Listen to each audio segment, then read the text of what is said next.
All right, can everybody hear me? No more spinny.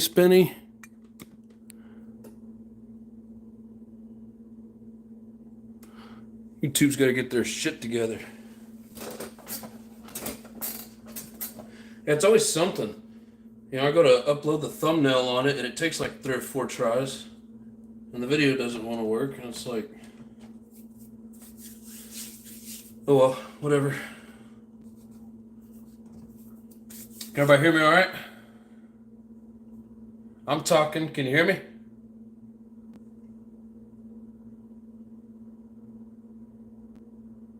What's going on, HPI Savage? How you doing, brother?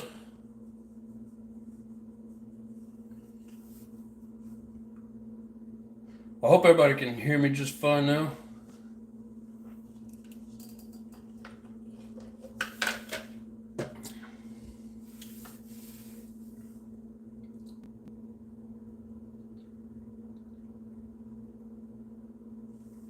Yes? Cool.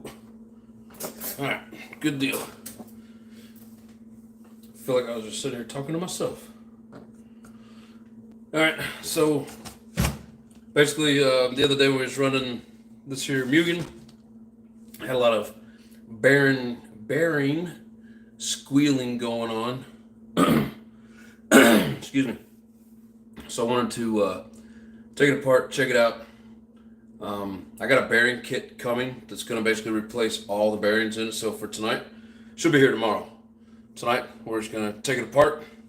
And what's up, Brinks? You nerd? TK team, what's up? How you doing? Yep, back again, says Mark. Can't keep us down. But, so yeah, I got a bearing kit that's should be here tomorrow. So we'll get it all stripped down, ready to go. And then tomorrow we'll rebuild.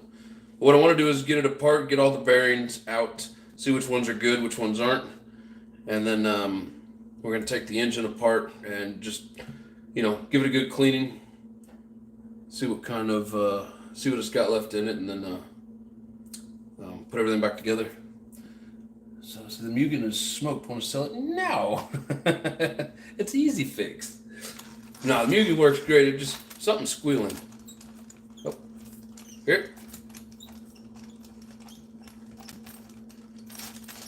Sounds like a mouse.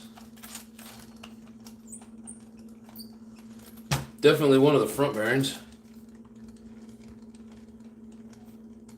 Back don't sound too bad. But anyways, I think the other day when I was racing, often a guy told me to lower the ride height. So we're going to take a look at that.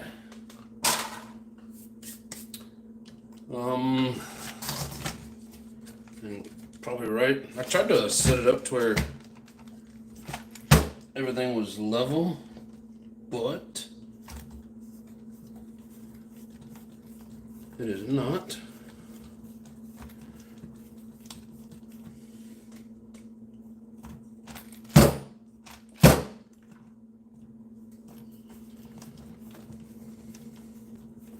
Hope everybody made it back since the other string shit out on us. What's going on, SLC? How you doing? I hear it's finally warmed up in Omaha. Oh yeah, it's like 60 degrees today, man.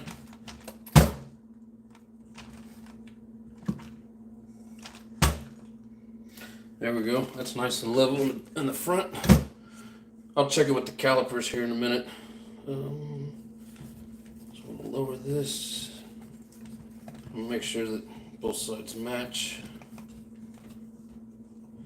Yeah, it's good and warm today for sure.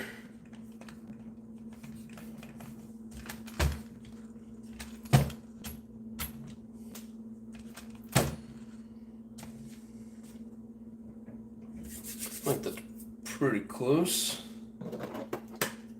Looks like everybody's making it back in. Hopefully we don't freeze up again.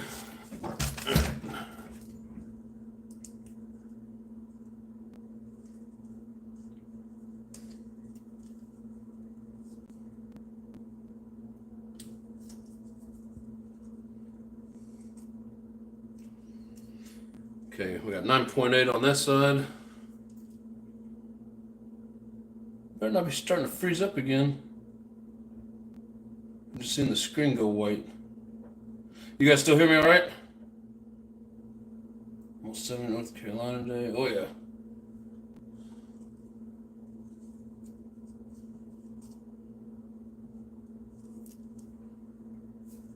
.6.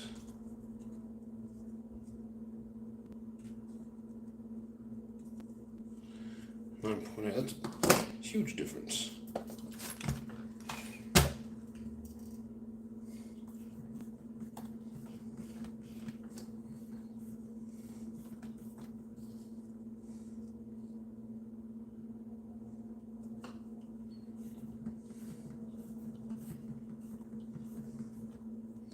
Should be ramping and running, savage.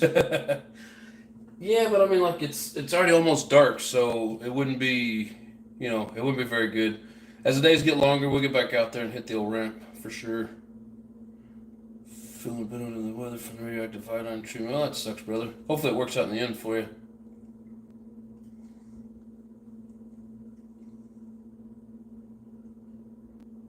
I'm glad everybody can hear me. What's going on, RC Adventures? How you doing?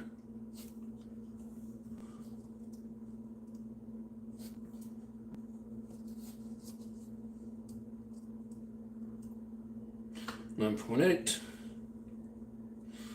All right. So both the fronts are 9.8.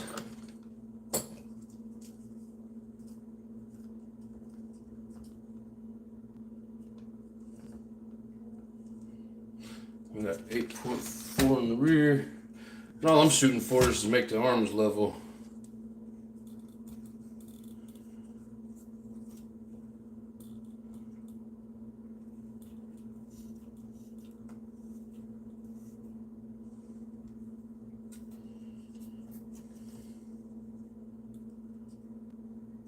All right, so those are even.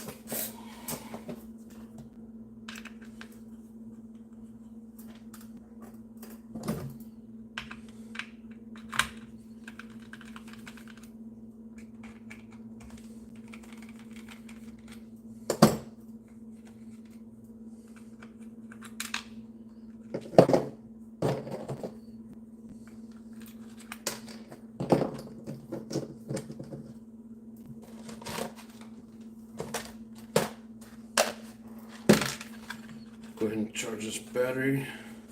Also, one of the things, this throttle servo was going out on us. So we are going to change it out.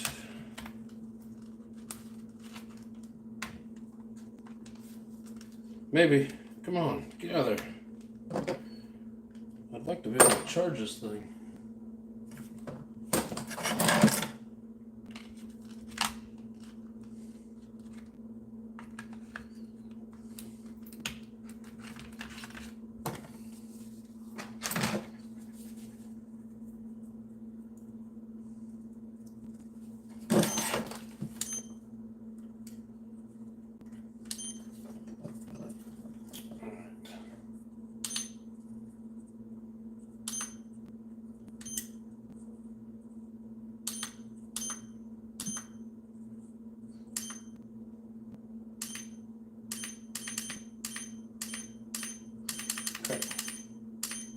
Program.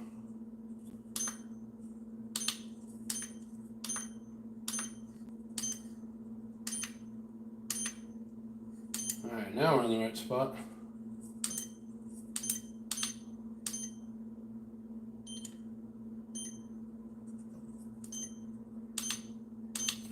Alright. So now we got our lipo charging.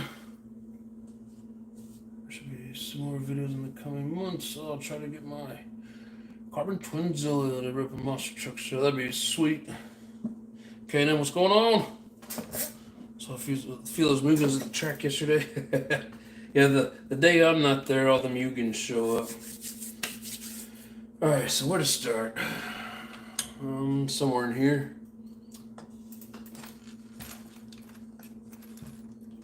So we're going to work on the engine, so we're definitely going to take it out.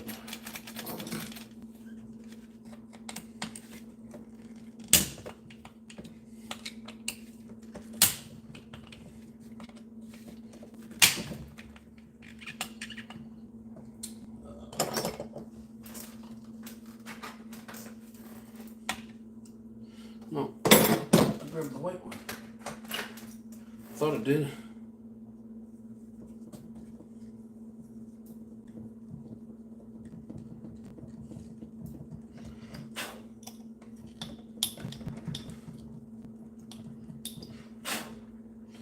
Might as well clean all the screws out.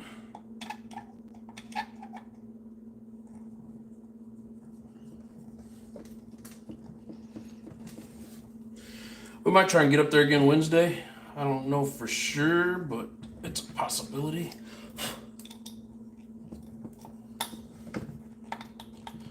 If not, we'll be sitting right here working on something else.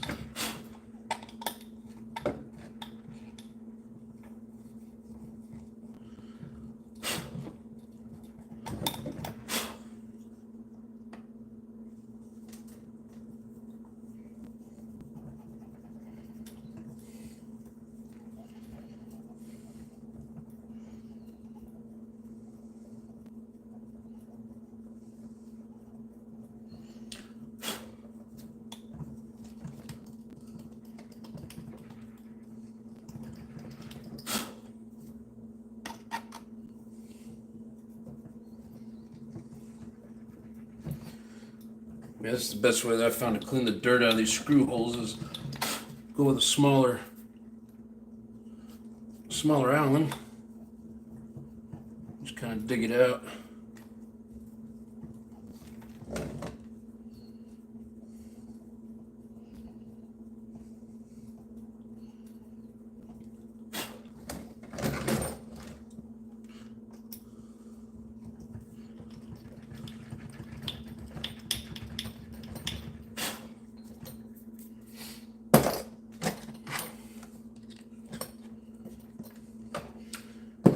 Clean that one out more. I'm gonna strip it.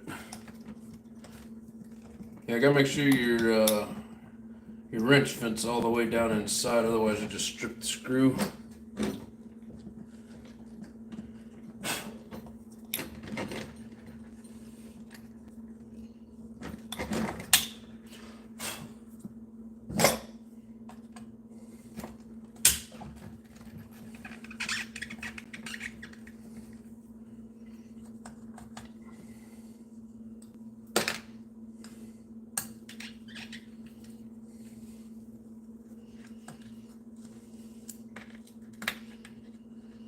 Joshua Riggs, what's up? If you haven't been in here before, welcome. If you have, I don't think I've recognized you before. Or noticed you, I guess I should say.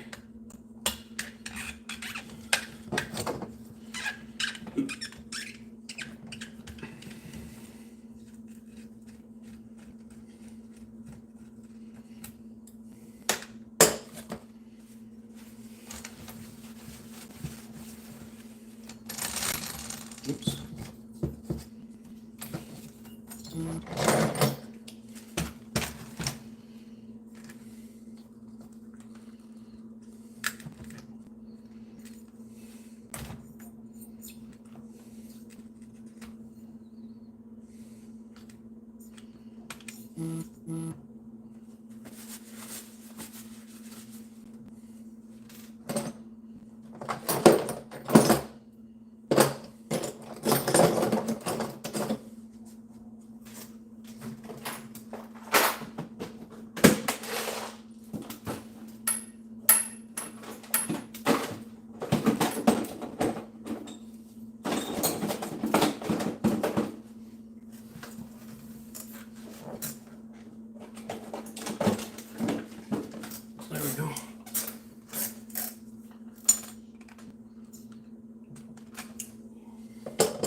the hell?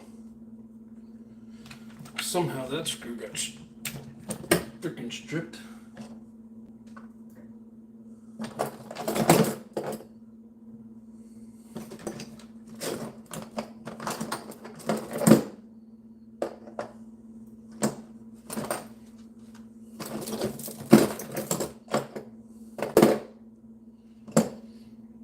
Where'd it go?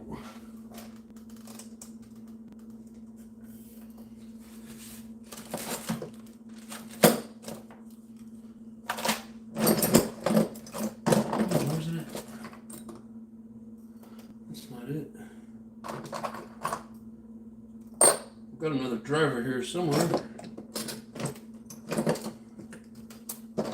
we go.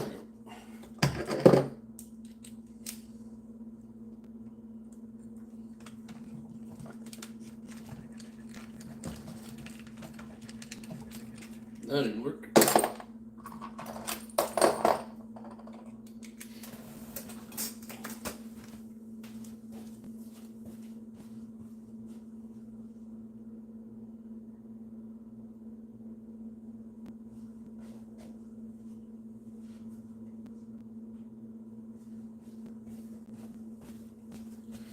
It's getting warm in here today.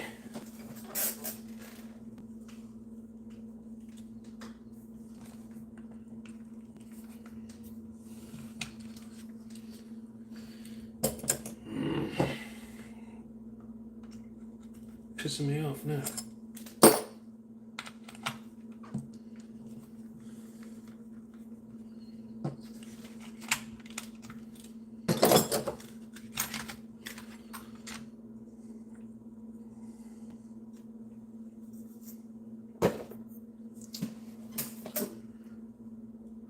RCX, she gone. What's gone?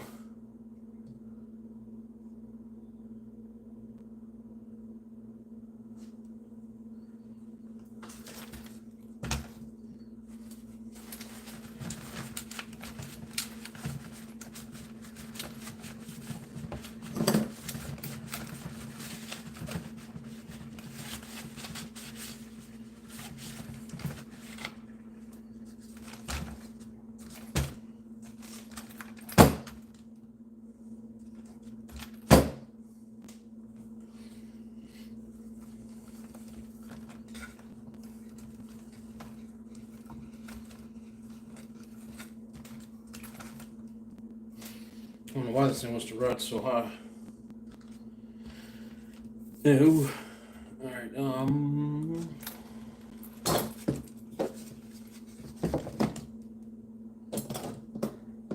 Northeast Mods, what's up?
Oh yeah, everybody.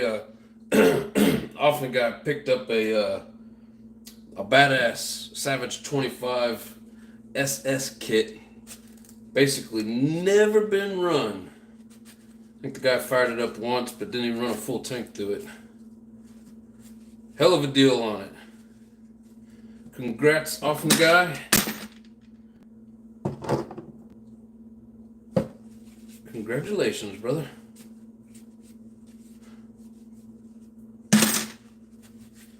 Yeah, pretty sweet truck. Got a bunch of purple aluminum on it that has no scratches. Just excellent condition.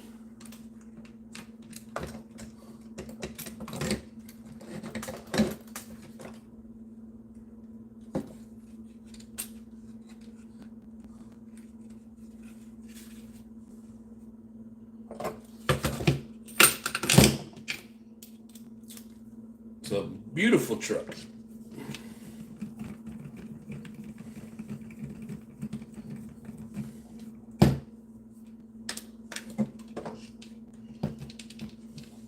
Max Paul, what's going on?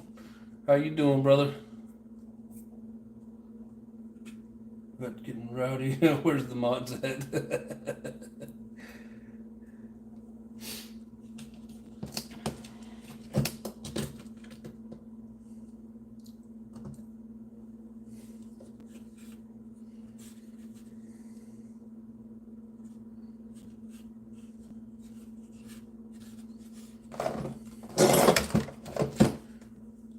So here is the throttle servo replacement. Oh yeah, extra set of badass tires, that is right.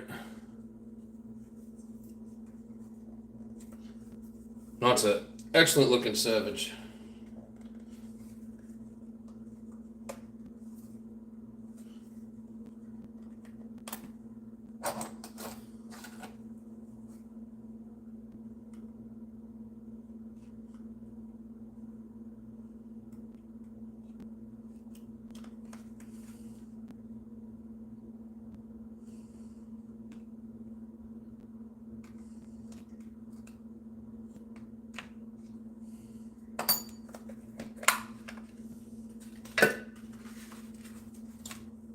Hopefully this Protect holds up.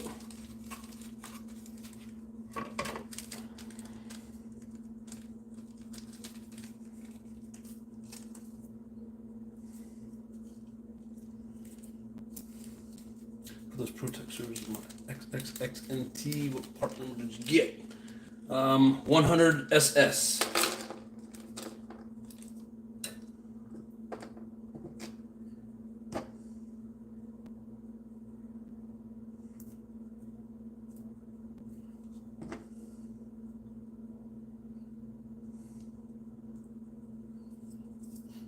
Hoping I can swap this out without pulling out the tray, but I don't know. Yeah, same ones I ran them on both steering and throttle. Yeah, I'm gonna stick with my my Savox 2273 for the steering, but this other one is just one of those cheapy GX servos. And I mean, they're decent servos, but I've had a couple of them kind of shit out on me. But I mean, what do you expect for, what was it, like $24? Something like that.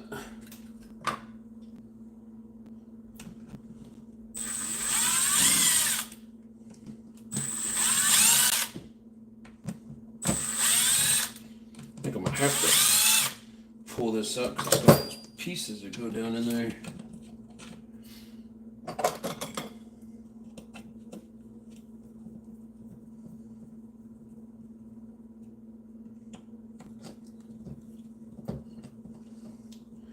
Pretty quick, more than tough for the tents.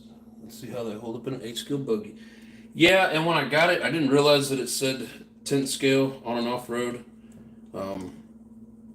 But I think just for the throttle, shouldn't be that big of a deal. guess we shall find out.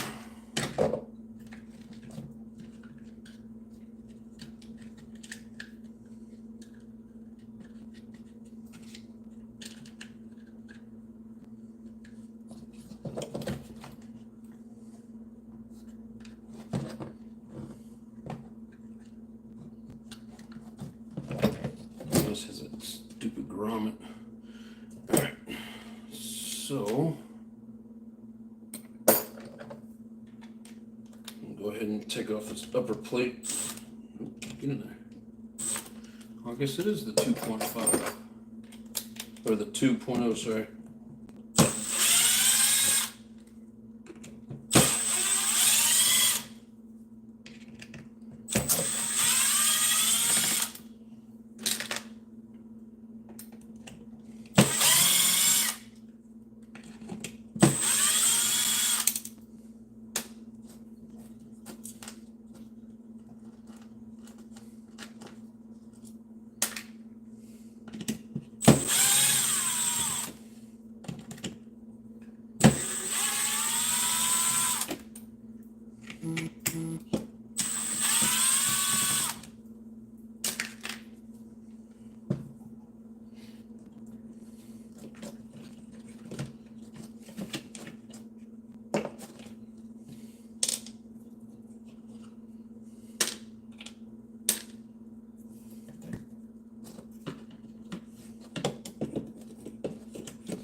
This grommet's a pretty slick idea, but pain in the ass to get the wires in and out.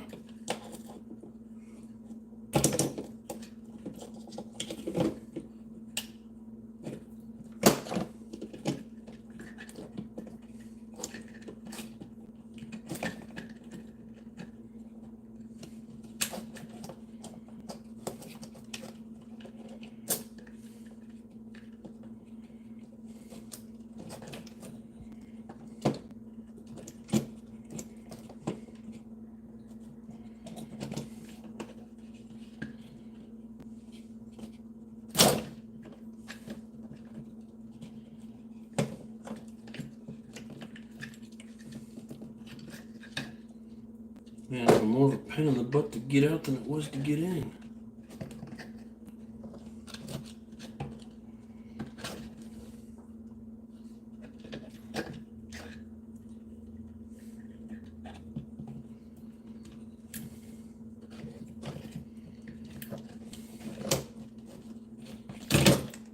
Come on.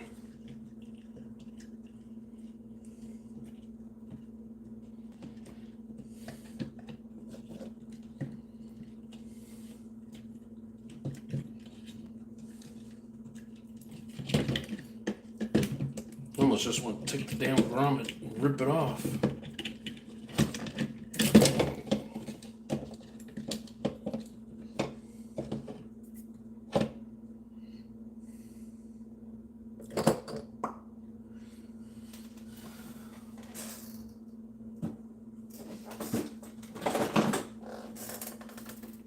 I don't think this is going to be big enough.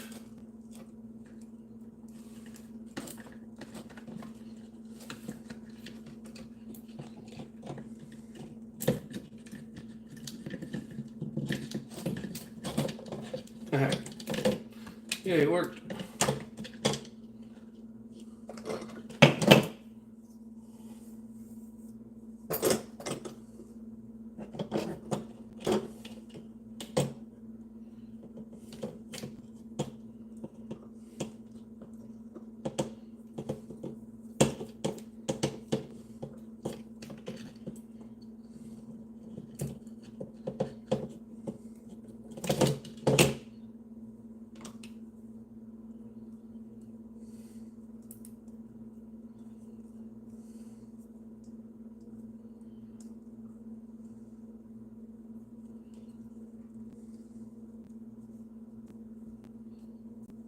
Okay.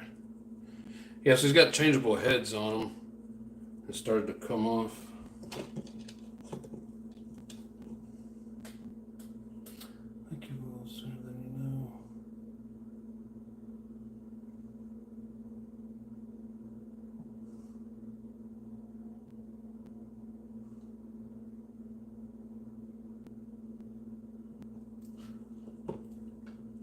Alright, Hugh, good luck with that.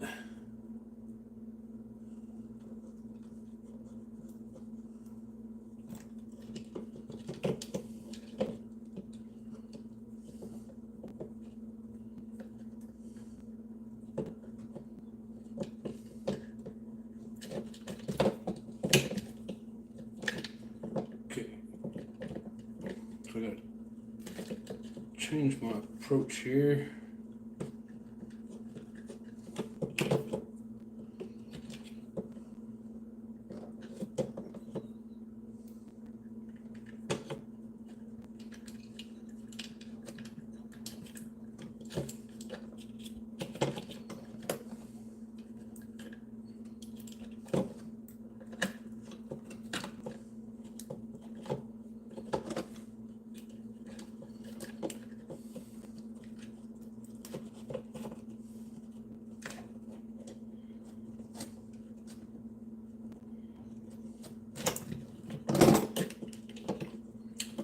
These grommets really suck.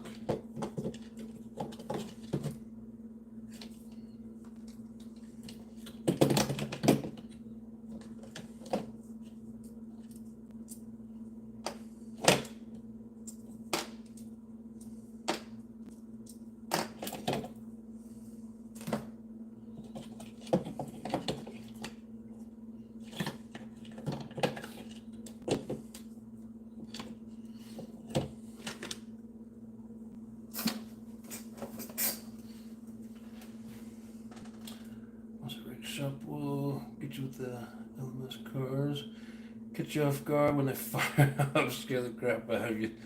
Yeah, that sucks.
Anyways, anybody get to burn any nitro today?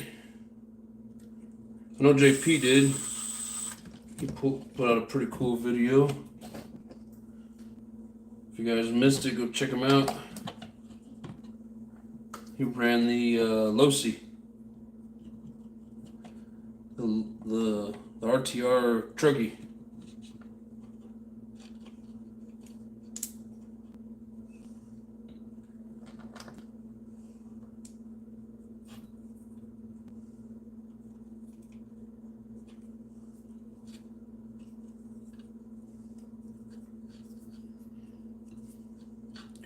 Get in there.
with me here.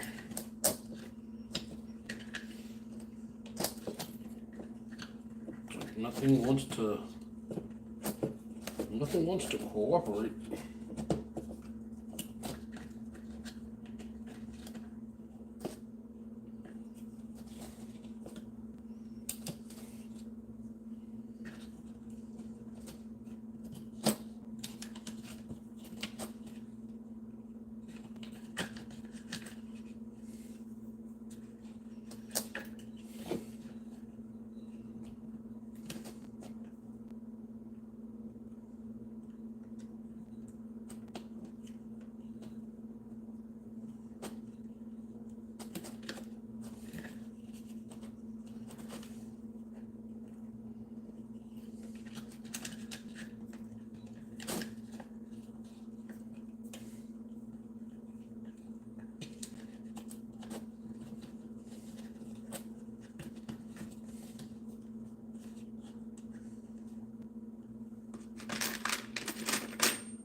Yeah, I really hate doing servos in these cars. It's just so tight. Don't really give you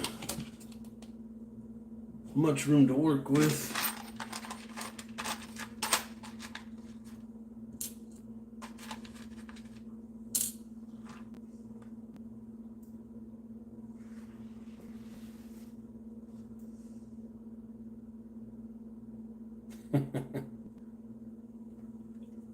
We better get it fixed for her often.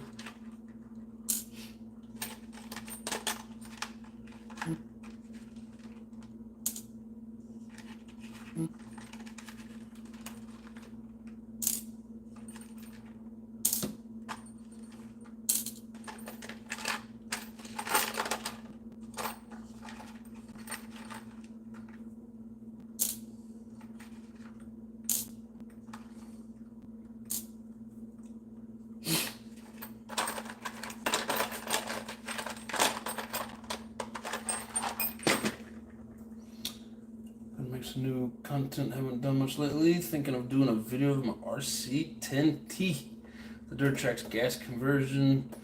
Want to do an engine vid too, just can't figure out which one. Well, it sounds like you got a lot of them to choose from, so might be a good problem to have.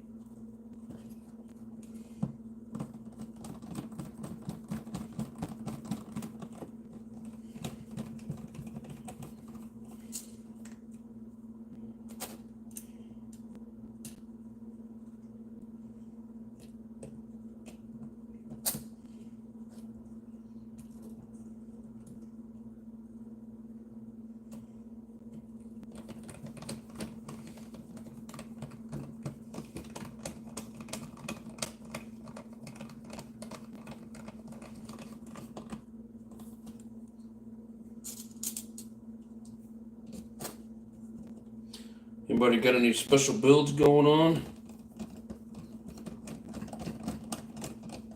Let us know in the comments what you got going.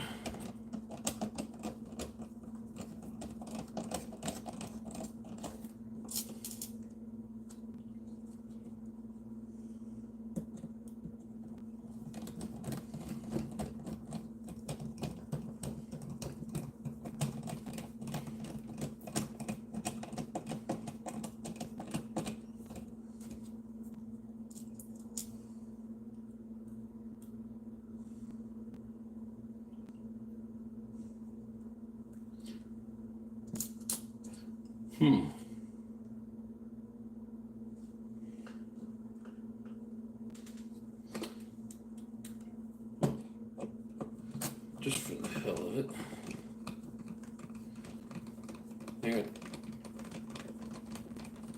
got some shorter ones.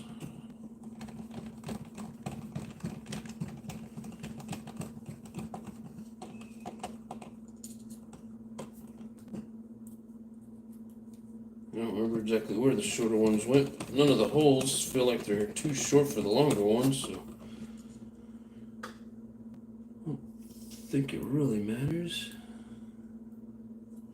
Oh, wait a minute. One of the screws was hiding right up in there.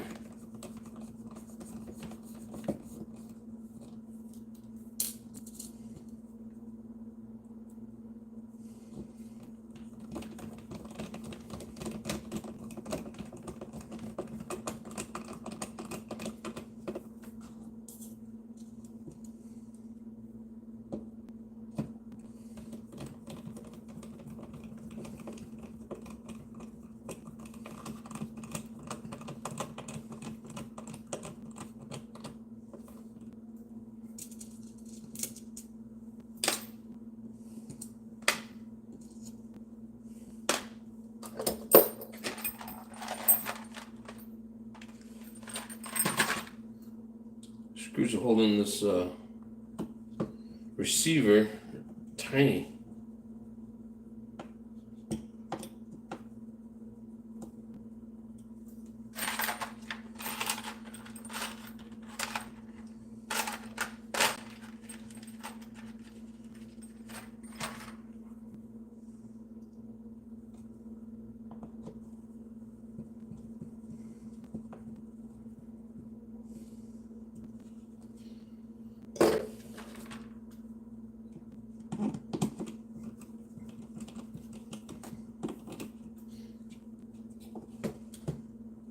Okay, servo's changed.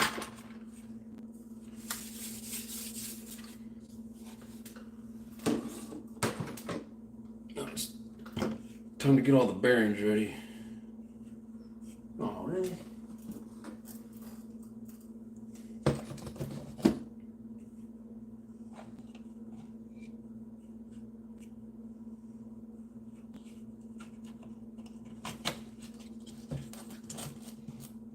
Forgot all about that guy.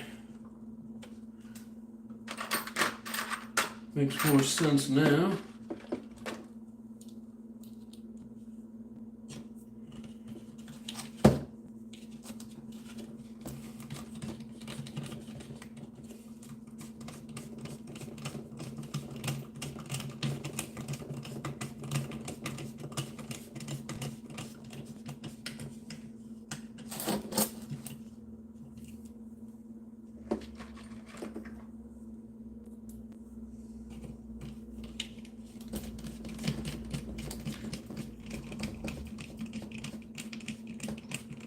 There's my baby dog. How you doing? Can't wait to run my truck. I bet you can't, Grandma.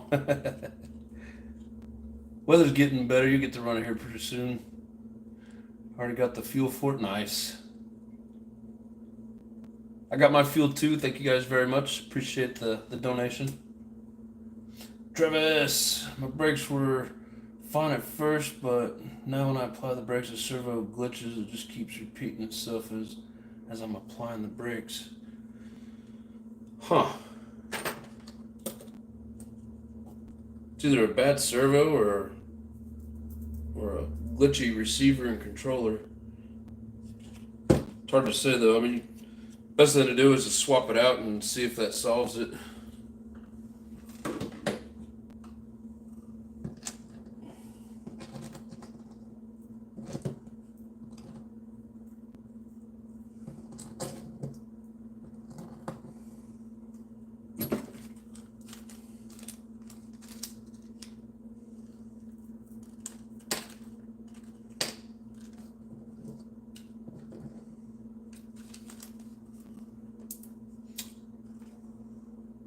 Brap, brap.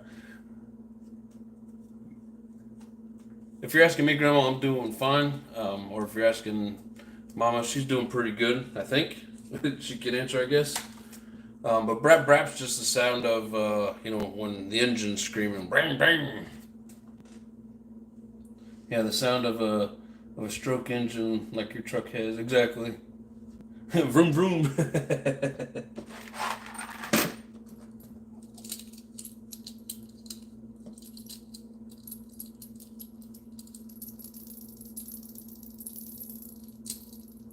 Yeah, like these bearings don't feel bad.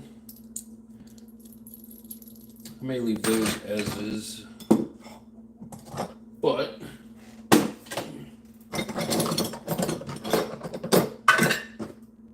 get out of the way.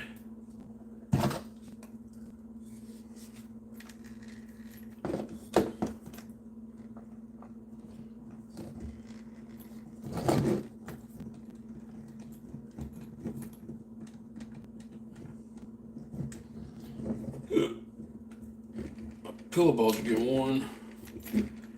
Like I don't have the squeakiness back here like we do up front, but I think we'll change them out anyways. Might as well. Yeah, it's this tire here. I don't know if you guys could hear it when I was at the track, but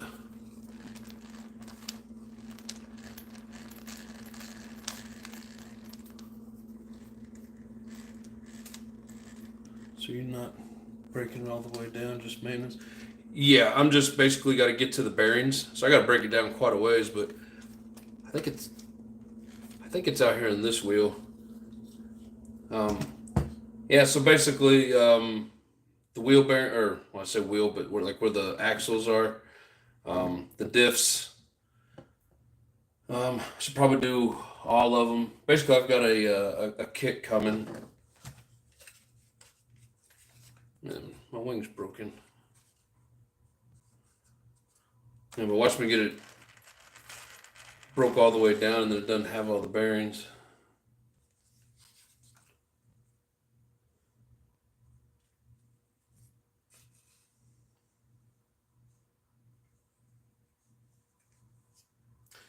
I wonder, where's that?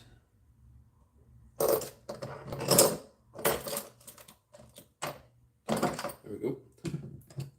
Some of these models, you can just take out a couple of screws back here, and this diff pops off.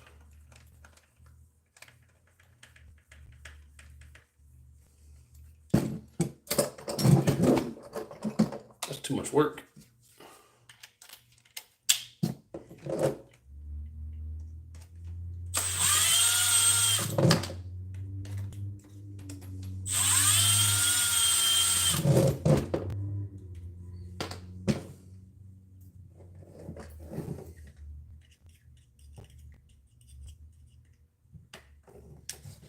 Yeah, it's especially helpful when, like when you can just pop off this outer diff cover here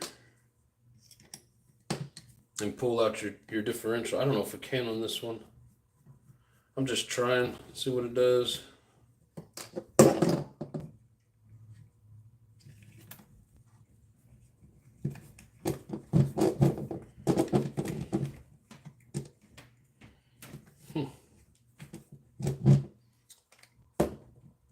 Nope. I have to take it apart like a normal car.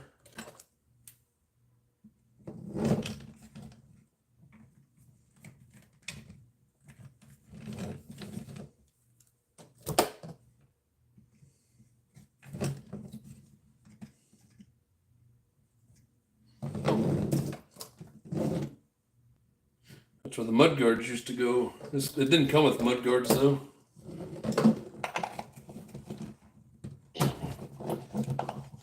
I guess I've never purchased them to put them on.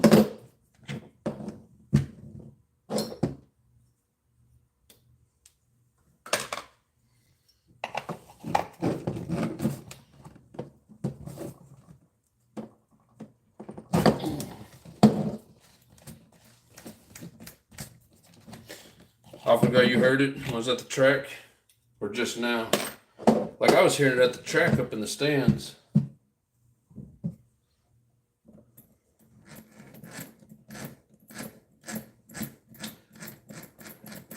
Doesn't sound too bad back here, but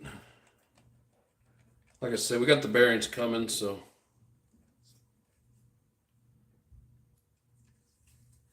we might as well.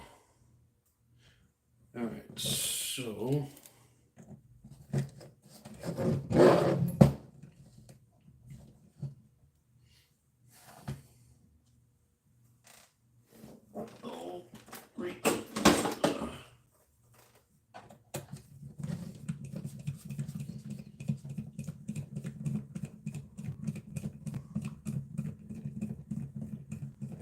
Look at this, but you can surprise you.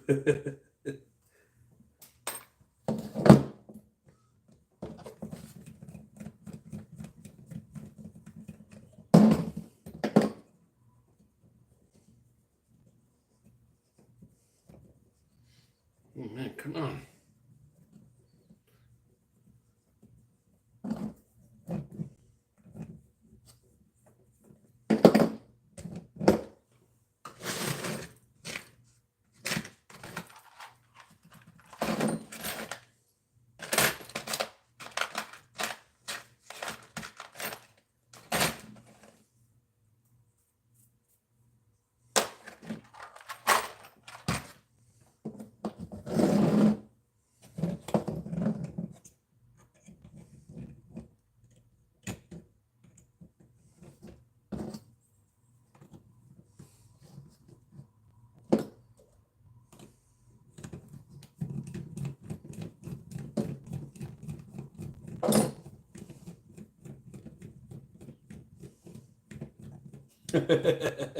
I'm ready to go brapping.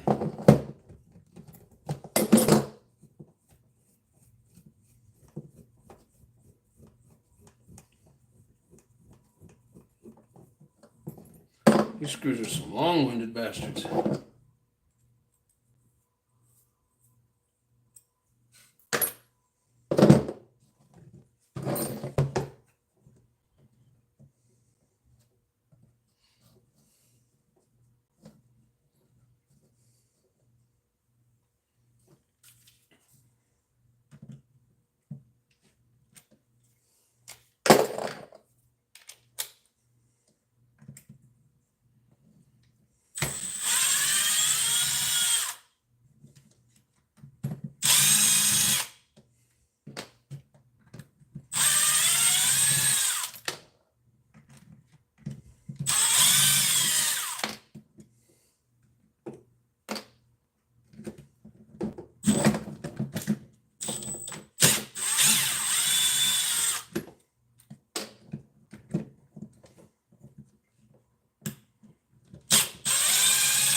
But if you take off that, whatever the hell you call it, sway bar, you can pop that off.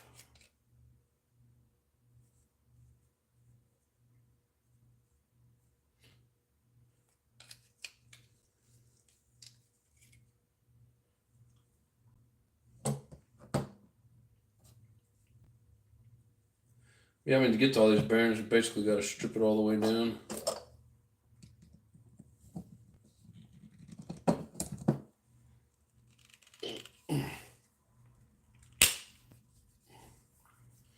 I figure since I got a whole kit coming, might as well replace them all with the new ones, and then I'll have these as backups.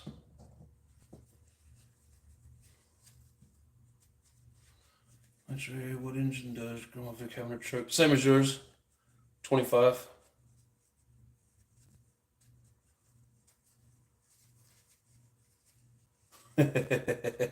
Don't know about putting it back together. Yeah, I like taking things apart and putting them back together.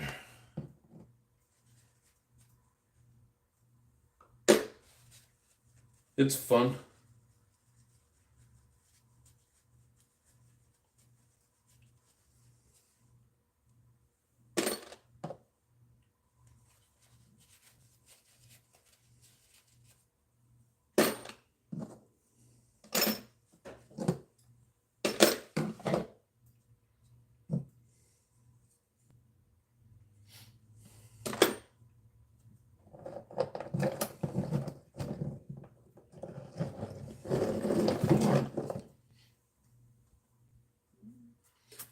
Yeah, that track and that wall beat the shit out of these rims.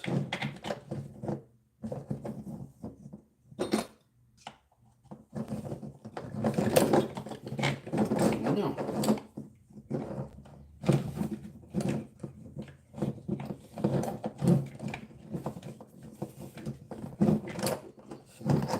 Oh my God.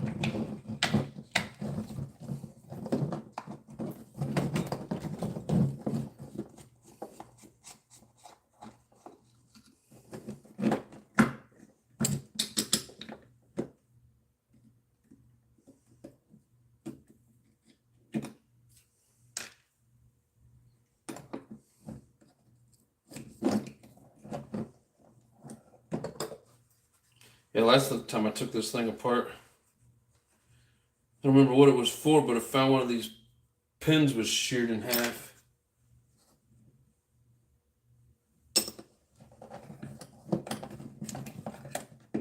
So even as tough as these Mugens are, even they break pins and whatever.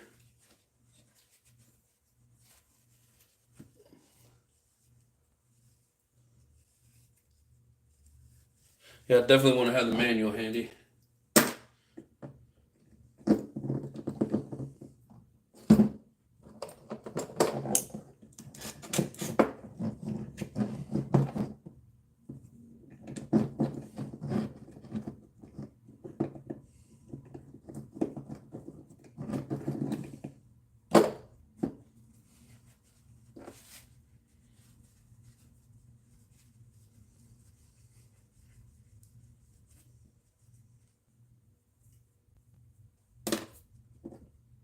Yeah, most of these bearings seem pretty decent. But one of them, up there on that front end, is squeaky. But I figure as much as I've been running at the track, not a bad idea to go ahead and replace the bearings. And like I said, I'll just have some extras.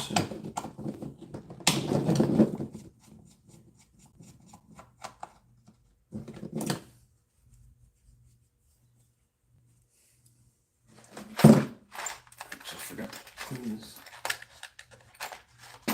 other screw off.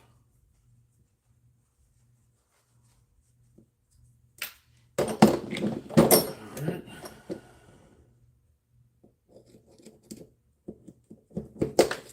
Oh.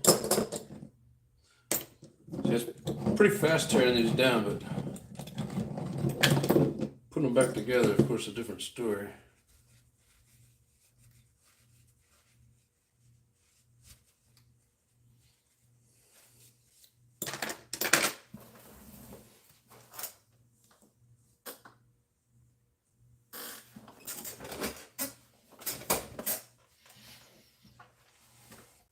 X-Ray buggy has the best manual I've ever seen.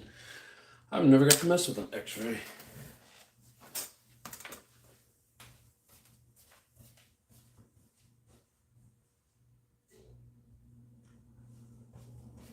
I gotta wash my hands and get a drink. Give me 1 sec.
we're back.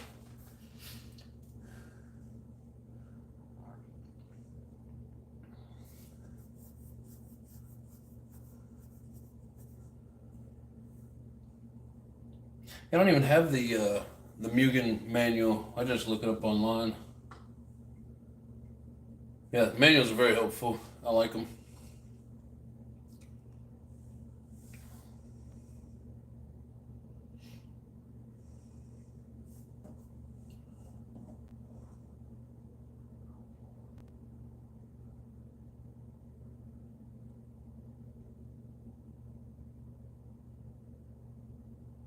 Oh, I got you. You just like looking through them and I found that's one of the better ones.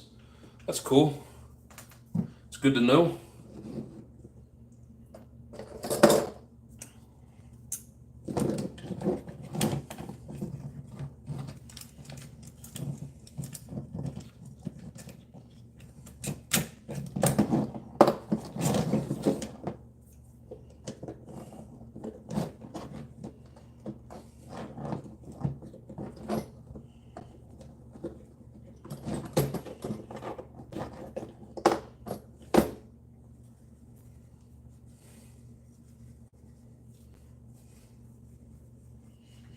The thing is, I pay close attention to what you guys type when talking about engine rods, etc.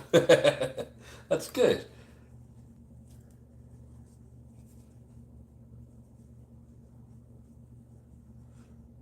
I'm getting a Mugen buggy.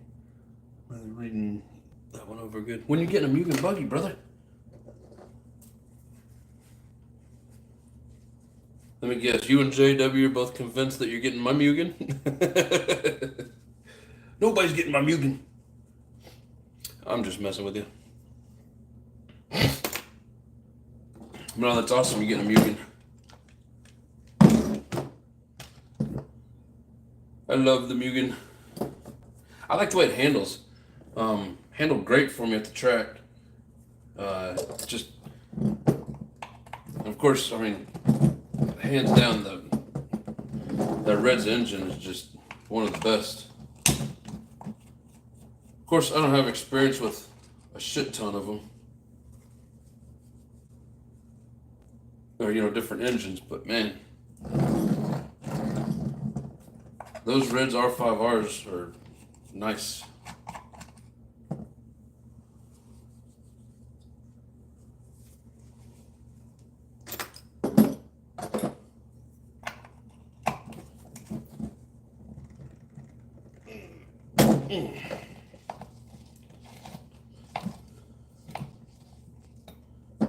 Oh, I just want to let everybody know, sorry to say, but Wednesday night I will not be able to do a live because I have training back in Kansas City, and so I'll be on the road Wednesday night. So I do apologize in advance. Get out of there.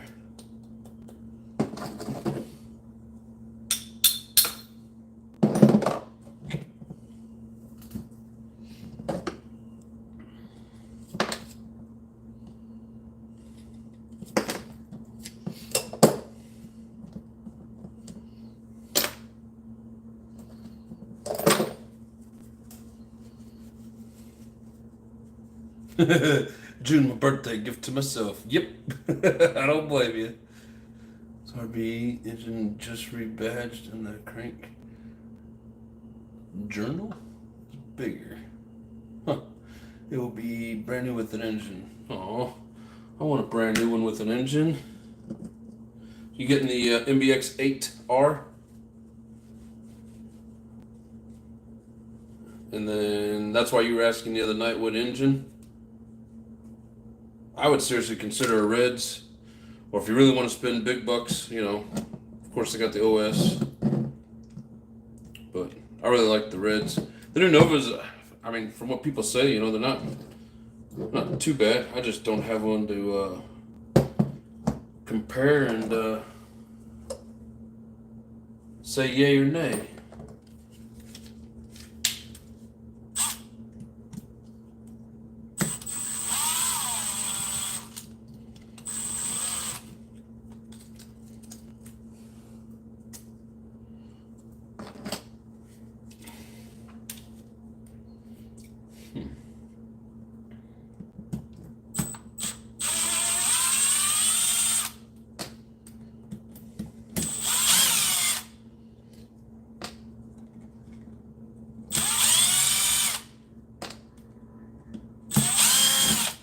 Now, there's not a whole lot of difference between the 8Rs and the 8s.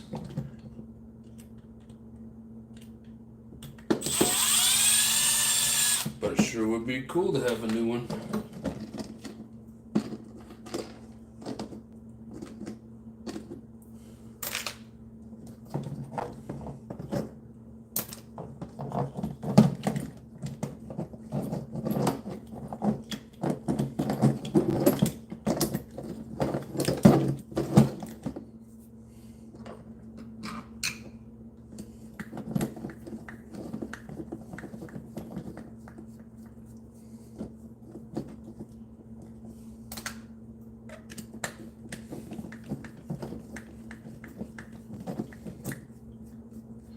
Going with the VS engine created by Rossi, the maker of the RB unit. Oh, nice.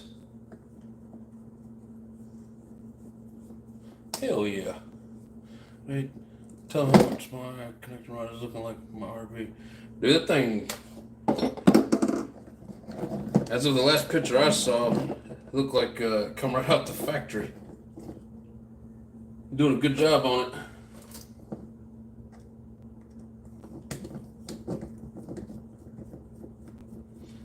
And I had the same shape. You know, it's just he's got a little bit of filing left to do on it, but it was looking pretty damn good. Like when it's done, you won't be able to tell the difference.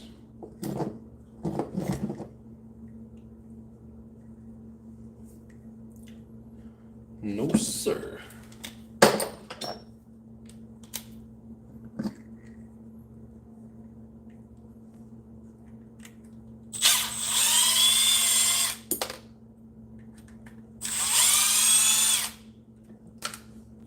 Of course, when I go to put this back together, I'm definitely going to have the manual in front of me.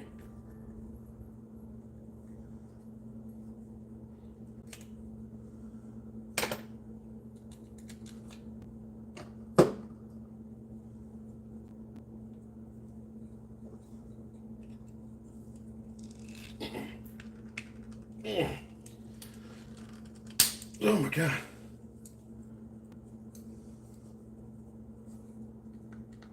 That guy's in there.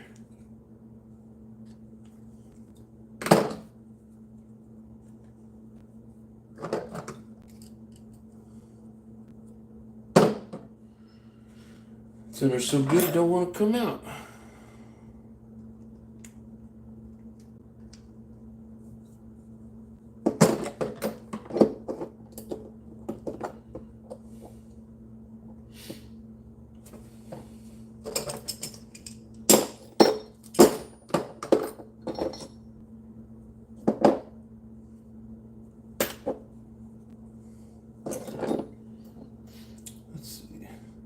Never get myself anything, so this year I'm going top notch. Yeah, for years I didn't really get myself much little RC stuff here and there, but now I'm able to do a little bit more, so I like collecting nitro stuff.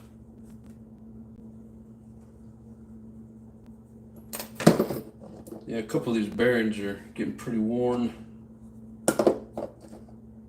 No, that's cool, Travis. You deserve it, brother.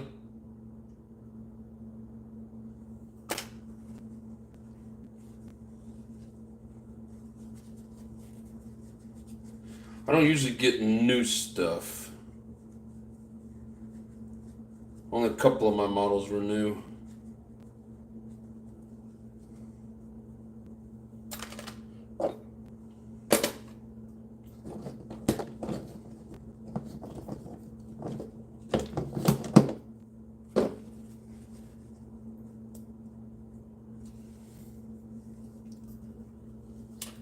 Do you never recycle your bearings? What do you mean, like pull out the ring, oil them, and reuse them? I do. I wonder if that's my. Feels like that's my squeak.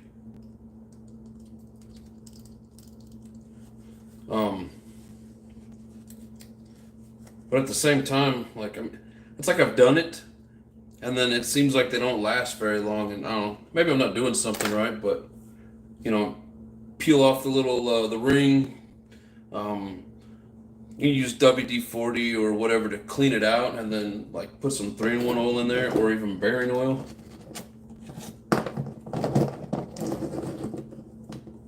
But yeah, I have, and I do sometimes. Like I just did that the other day. I think it was to like a clutch bell bearing, and it didn't last very long.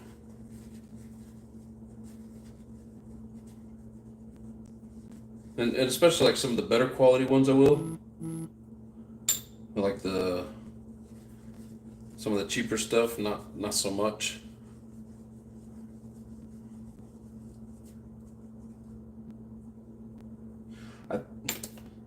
I mean, come to think of it, it feels like all the bearings are good.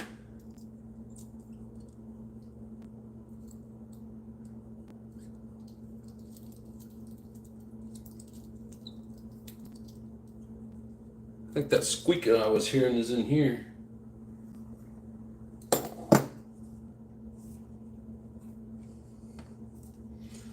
Go ahead and get some 3-in-1 oil on it.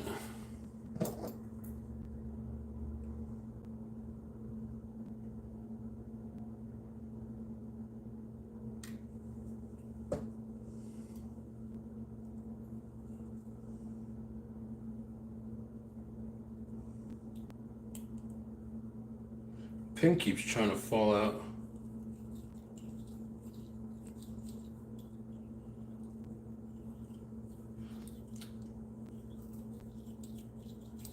Yeah, I think that squeak's coming from here.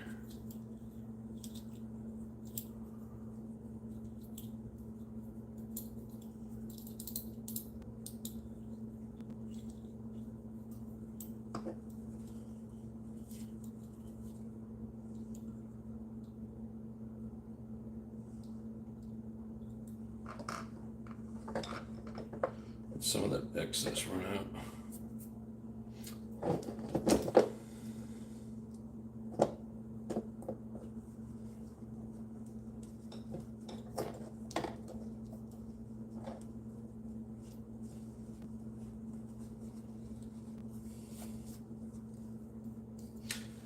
When I used to watch videos back in the day of people cleaning up the bearings, and I've tried it a couple of times, and it seems like I get a little bit of life out of them, but then I don't know, I think if you're not using bearing oil,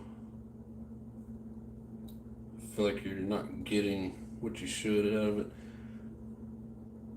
I think this pin on my drive cup here is gonna be a problem.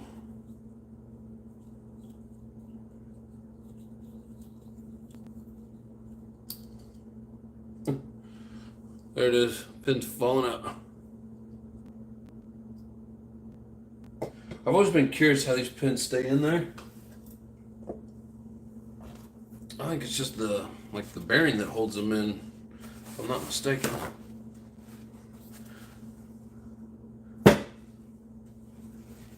Good cleaning with brake cleaner. I'll have to try it out. Let's see.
There's a lot of crap down inside of here.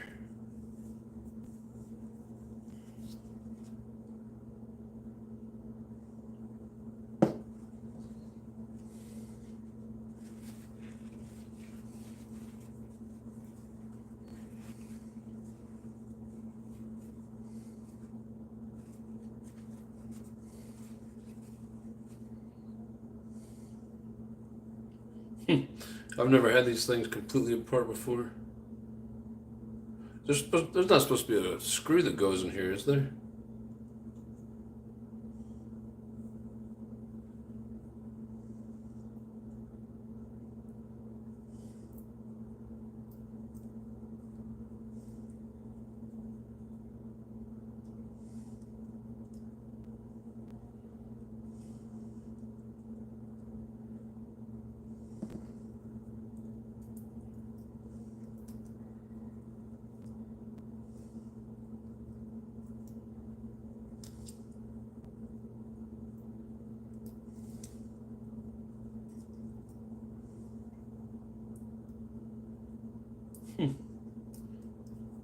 Come on.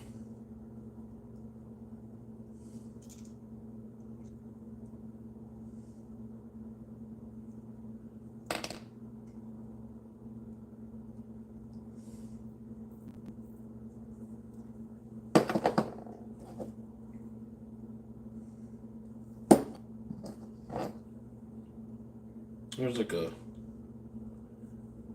little lip there. Ah, there we go. Just gotta pop it in.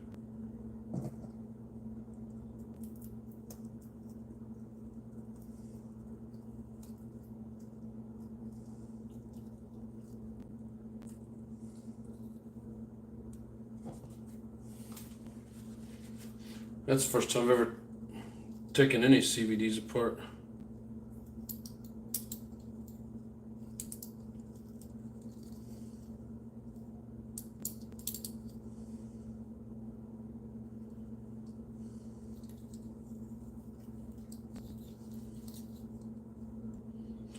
No more squeaky squeaky.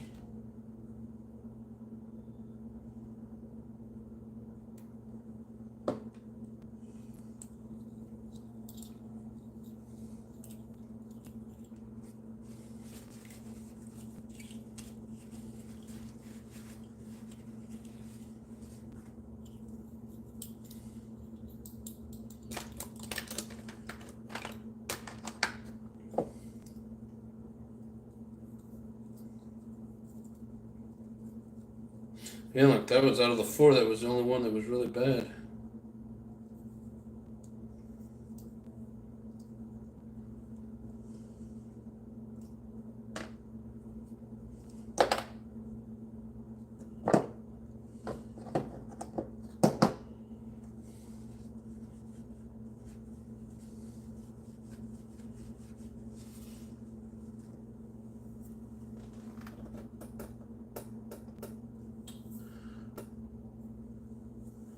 Let's see. G should do a build off. You both are damn good at it.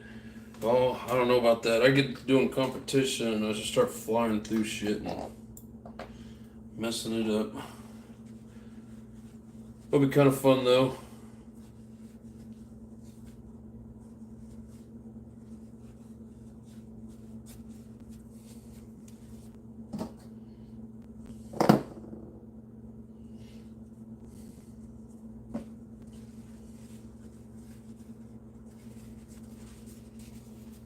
Hi Brad, what's up? How you doing? Three bucks and investing while you can. All right, Grandma, you have yourself a good night.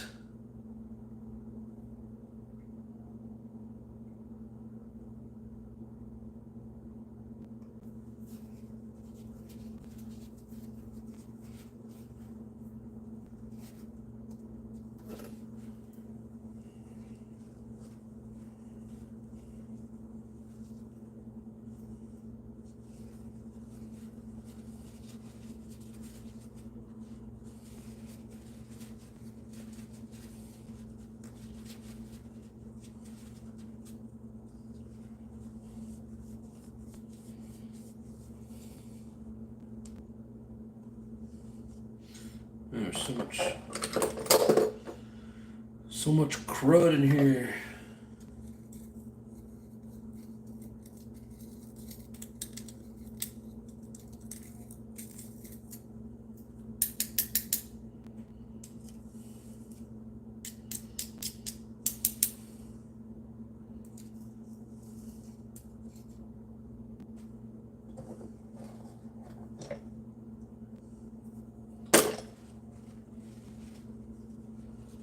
Like this here just got a thick layer of this shit down in there.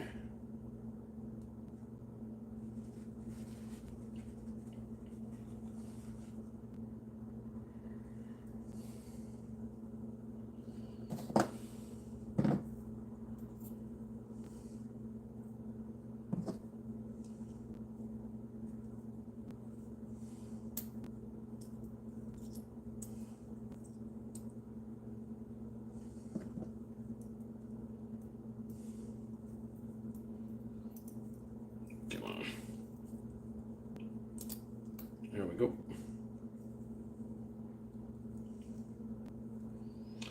Guess once I've been running with that dirty check, I should do this to all of them.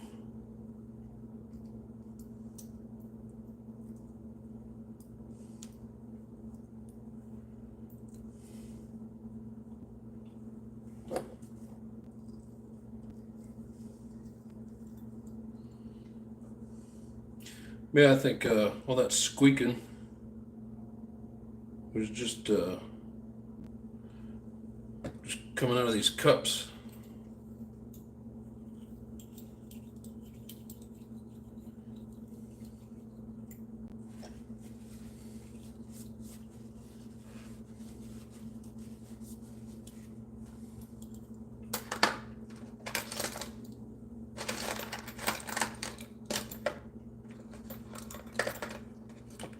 Damn it, now this pin just wants to constantly fall out.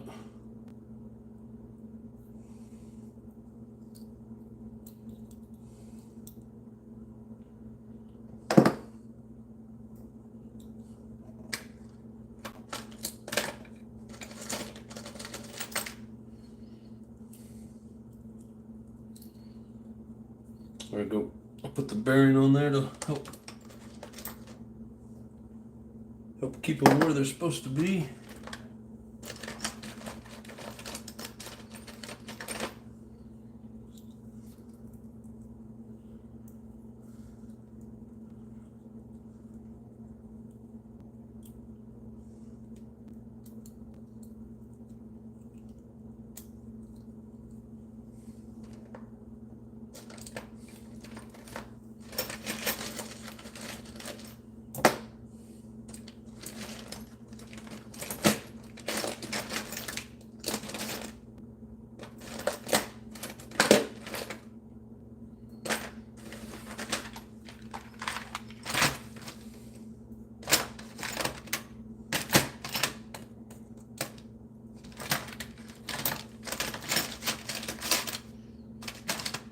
Gotta be in there somewhere.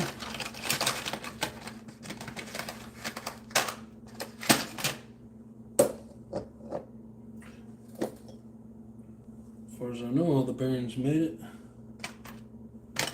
Made it in the bowl.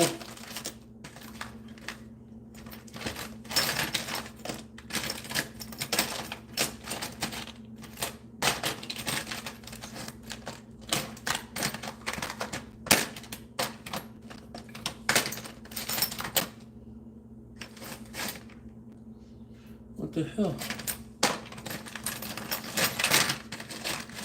Did I not get that last one out? Oh, well shit. Never took the last one out.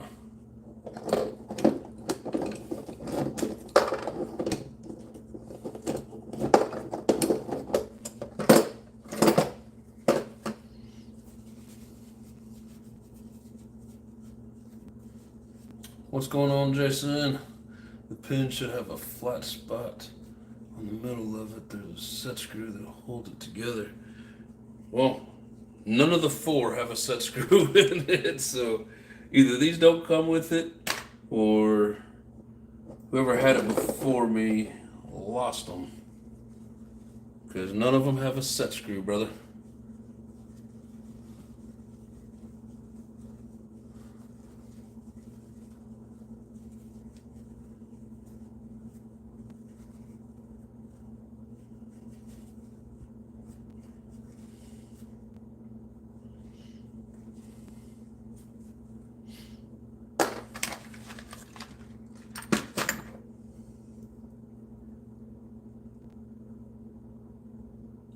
Yeah, none of these have a set screw, my friend.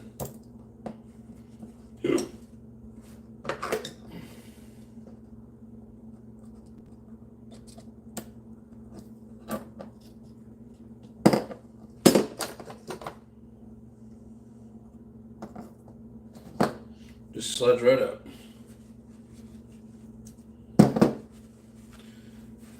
Mugen said we don't need no stinking pin. Hold my beer. I mean, they do have some. I don't know how you guys can see this. They do have like some little ribs. I have to zoom in to get you to see it.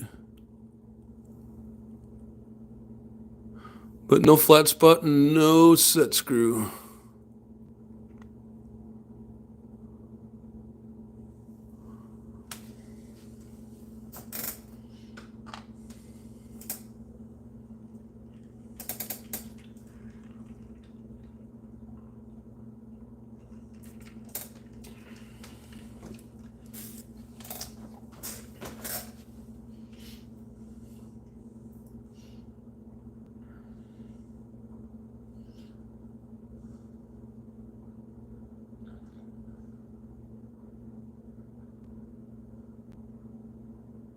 That sounds awesome. Off and Northeast, giving people means for their old vintage engines that nobody wants to make parts for anymore.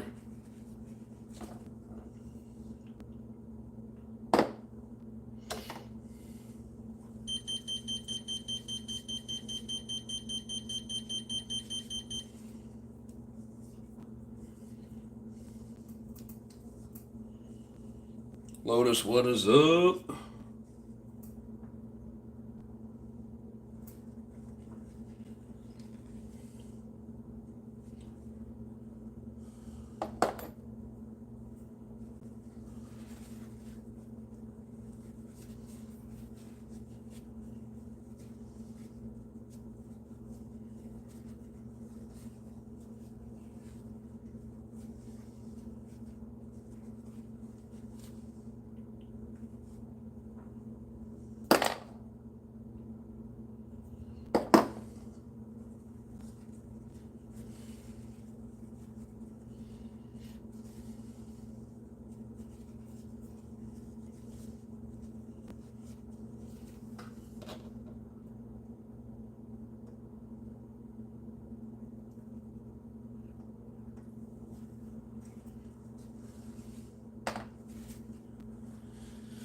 Oh, let's see here.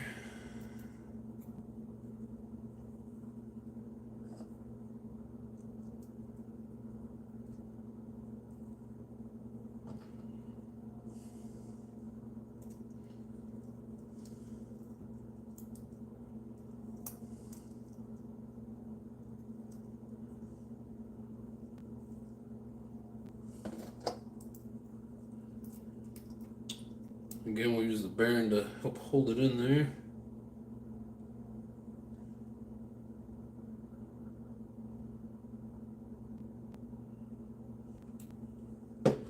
Put just a touch of oil in there just to give it a little bit of slickness.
Lowe's looked like he's having a blast running at Baja out in the snow, brother.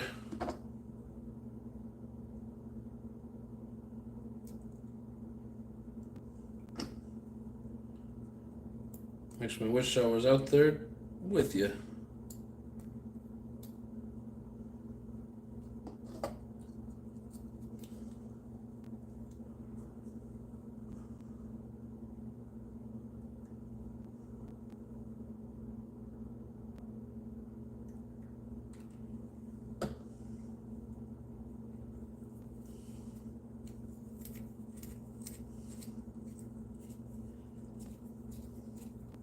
It was short but fun. That's what she said.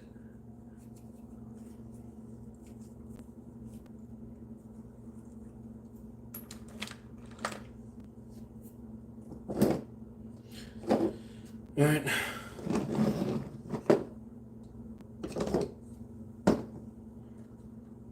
So other than the diffs,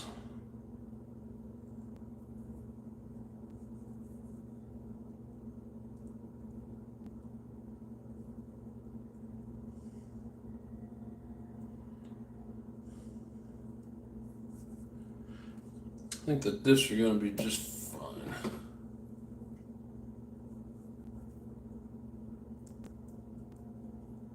Yeah, probably won't change the diff bearings because I don't feel like pulling them apart.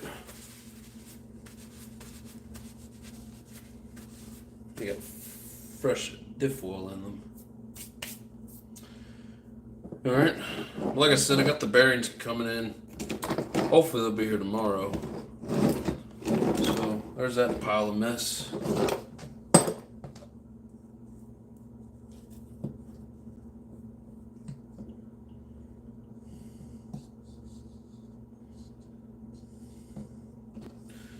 Yeah, if I don't do this right, oil goes everywhere.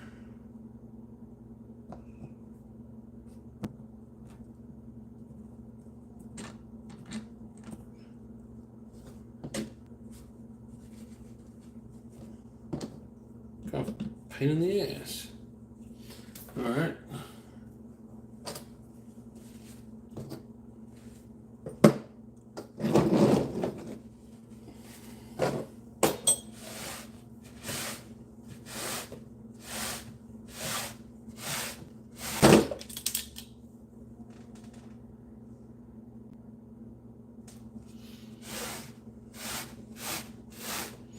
Hoping that was just some dirt or trash that fell back there.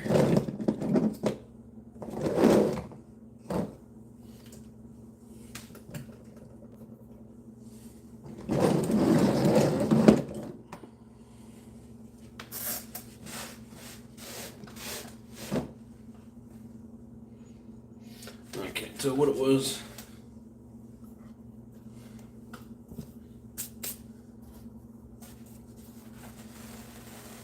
Snow's all melted. Yeah, here too. It was like 60 today.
Been a while since I looked inside of this thing.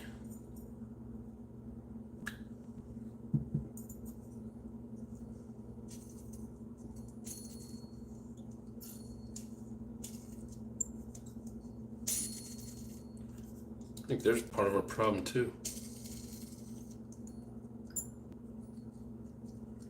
got a little bit of a squeak to it.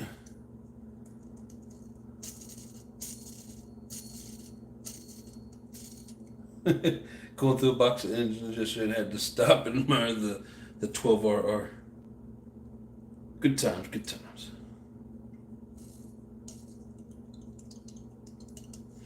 Yeah, I'm gonna say we got a bad bearing in there.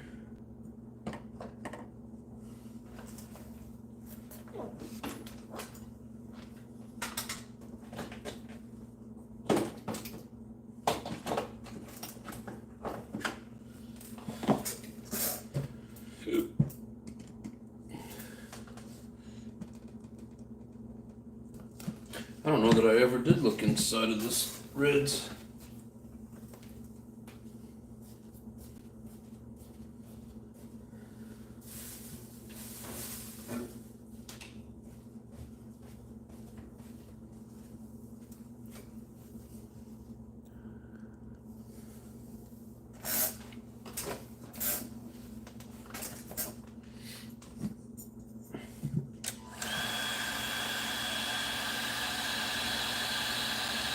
Yes, engine time.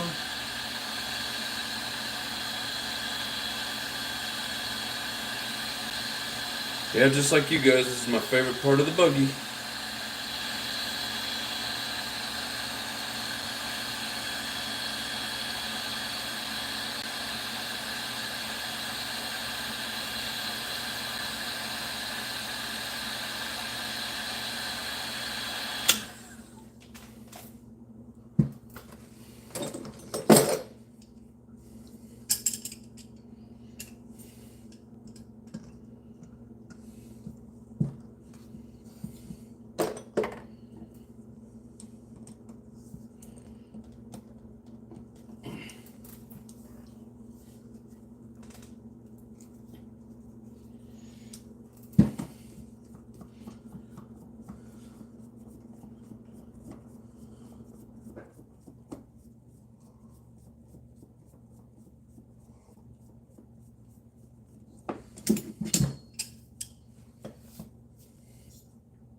Even these damn bells get stuck on here.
Got a bunch of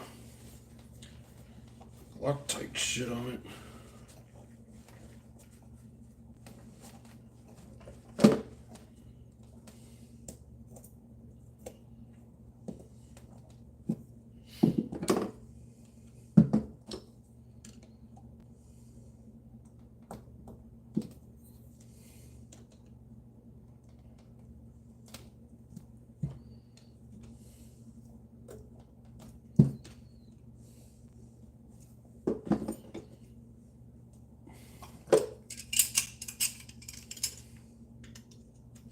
The old bearing puller out.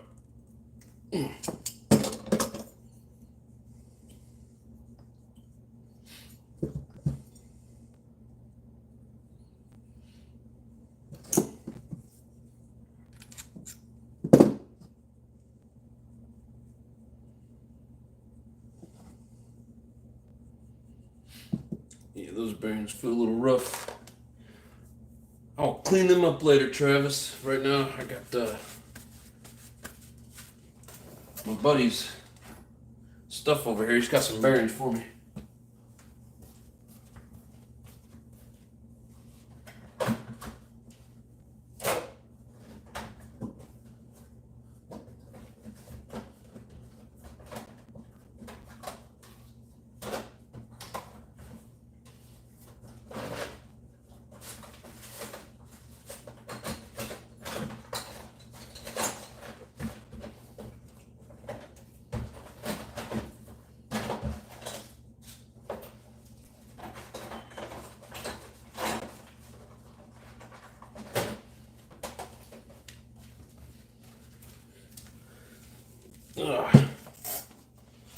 He won't mind me borrowing a couple.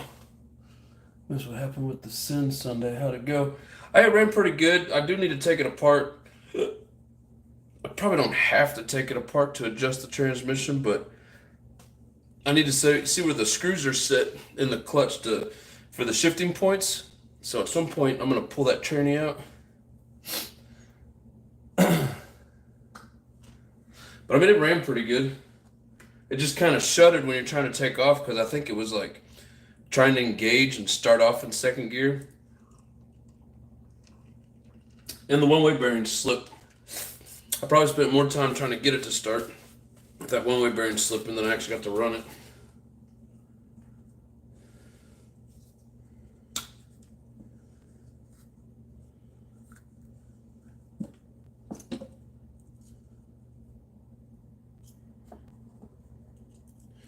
Yeah, nice and smooth. Alright. So we're going to go with these bearings.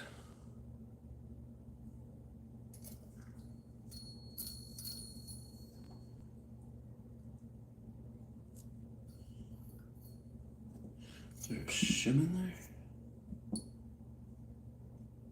Can't tell if that's a shim or not. I don't think so, but I've got one right here. Nope. Wrong one.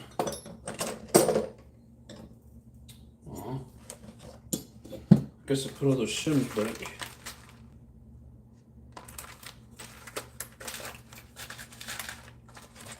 Damn it. Give me a sec.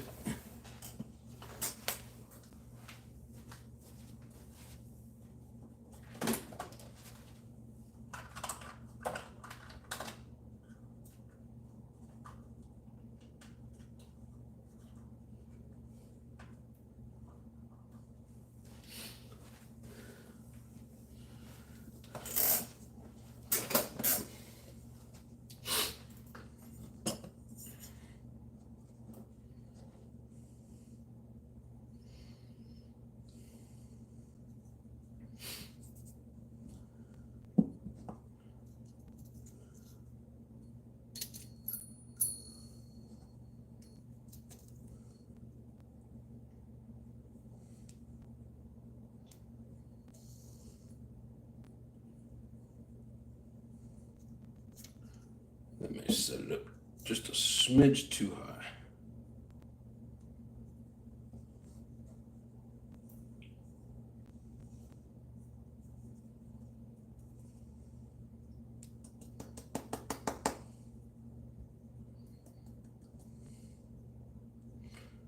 Okay, I couldn't see the other shim. I just wanted to make sure it was on there.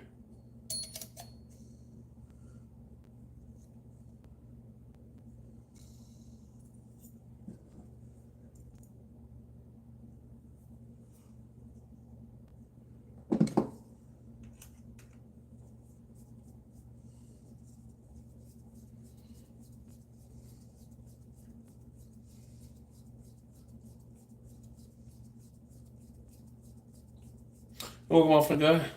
Thank you too, sir. Spare PS. What? I have a Pico 12. Damn it.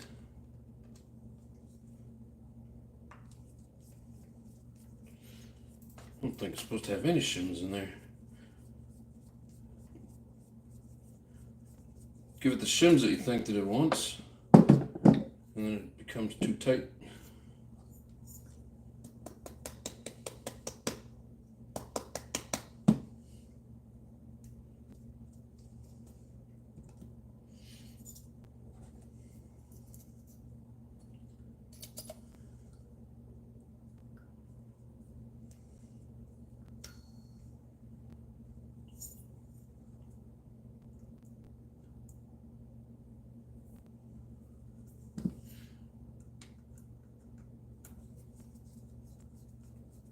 that math. I think you came in and views went up by 5. How do you do that? He's just dragging them around.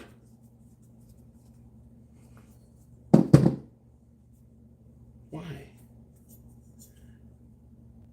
Fit just fine with the other bearings that don't work. Looks like the bearings are too thick.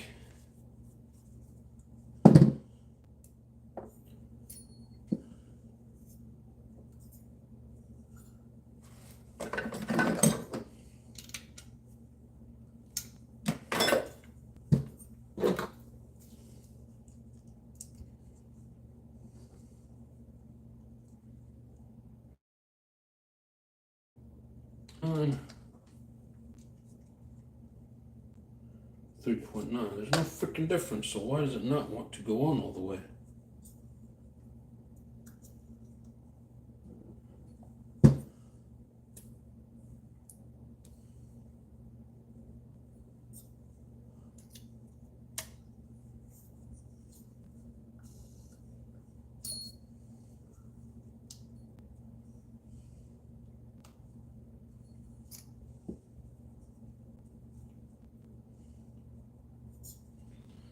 There's no play in it.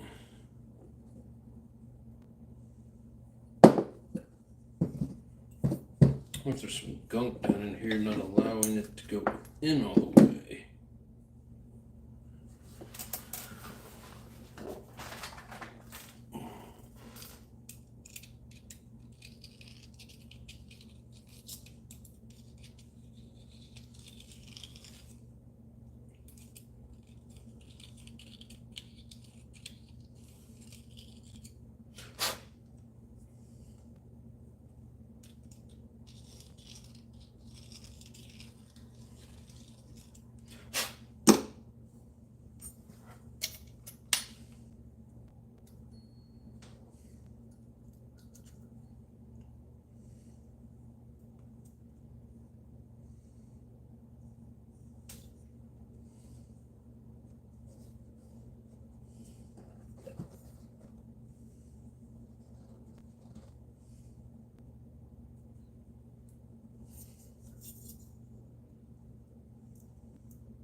JW, what's up? How you doing? Hey, it's my Mugen. Yeah, thanks for letting me use your Mugen forever. Appreciate it, bud.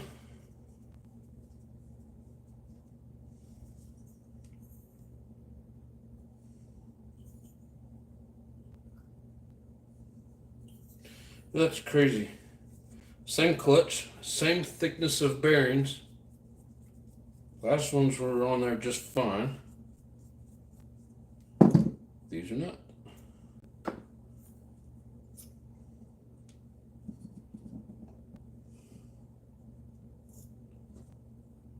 What is going on?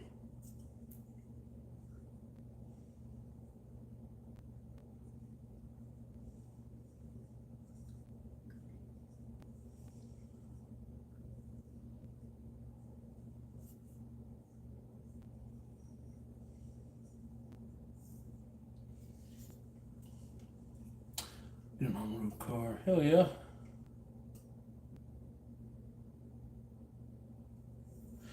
Yeah, we might get an on-road car at some point. Just more things to worry about, I guess.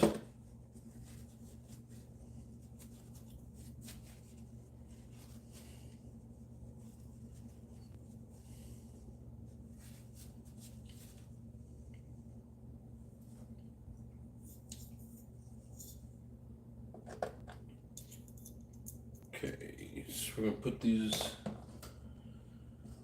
old junky batteries back on, or bearings back on, and see if it fits with that. See if we figure out what the difference is.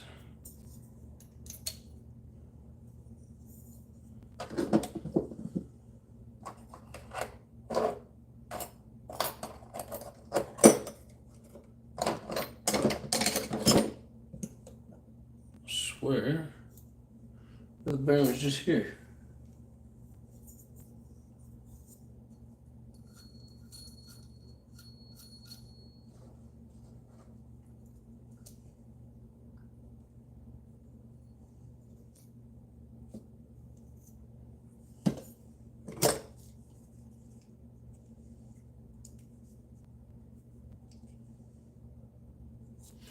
.9. They're all the damn same.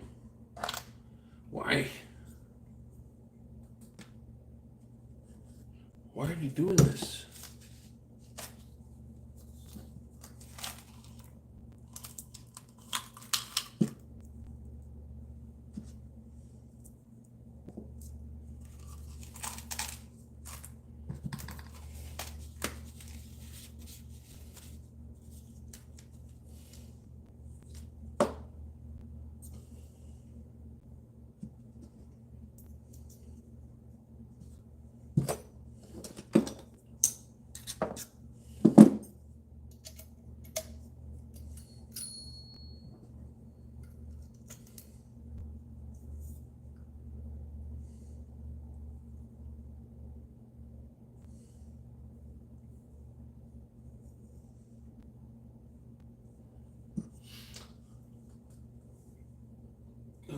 Where's it at?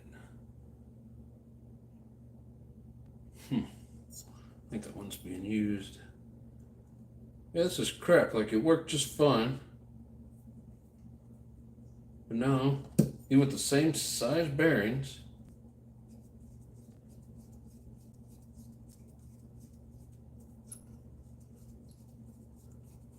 just wants to give me problems.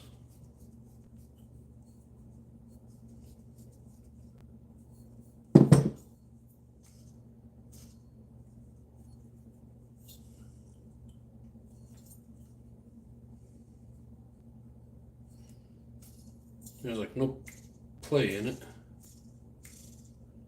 It spins, but not like it should.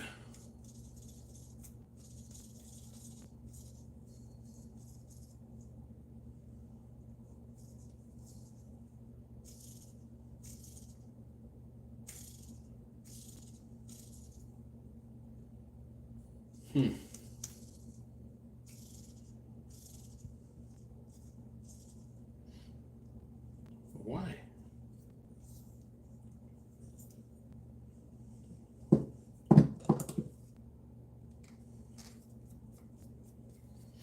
Sorry guys, I'm trying to get tearing into this engine, but I wanted to get the clutch back on there. Or the flywheel.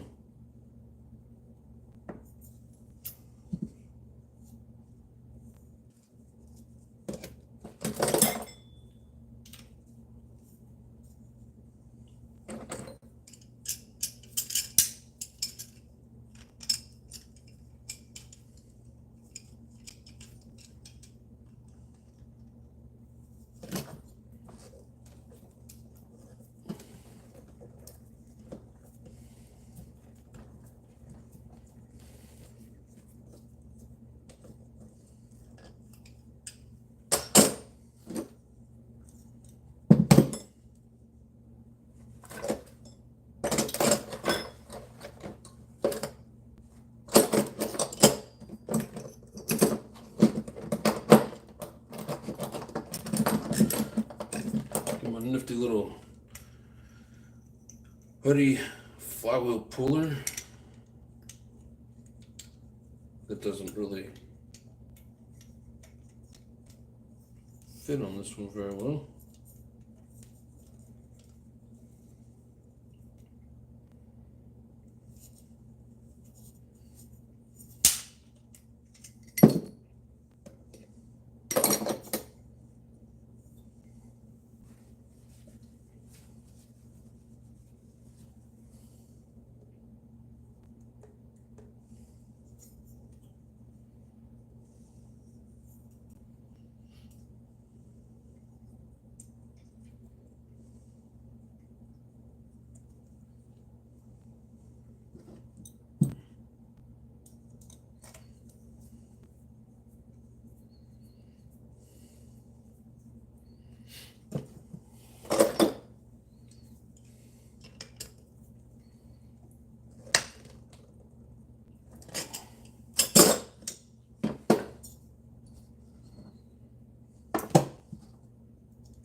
That's weird how it was nice and loose the last time I set it. But now, it just wants to act like that the bearing's sticking out past the end of the shaft. So it just gets tight.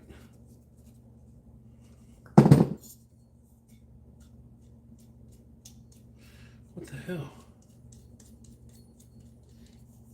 Oh no, RCX, the pop of love.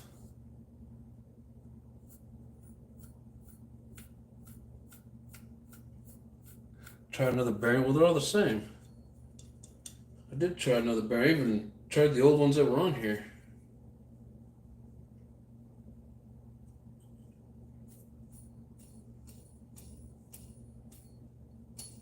Clean the debris out of the energy belt. Yeah, I already did that. I used my little flathead screwdriver and scratched it out.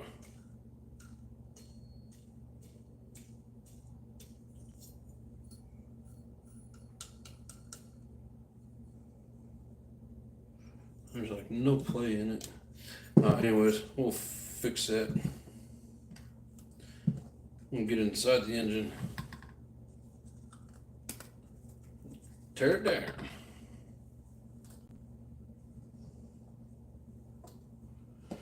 Thanks guys for the help though, I do appreciate it. Measure the bearings and see if they're the same. You didn't see me do that a minute ago? They're all 3.9. The ones I took out that were the right spacing, and the new ones that I put in. And I mean, they're all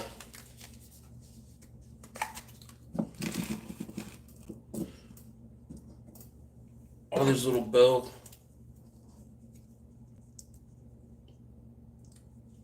gear bearings. Yep, they're all 3.9.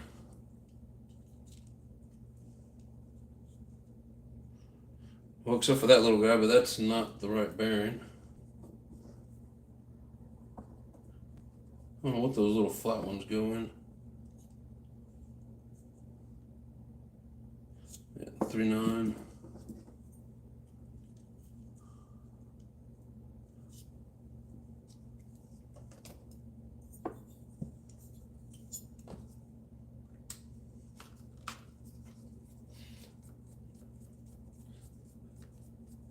Yeah, there's a couple of these that are like half the thickness. I don't know exactly what they're for. Nope, don't even fit. Definitely not the right ones.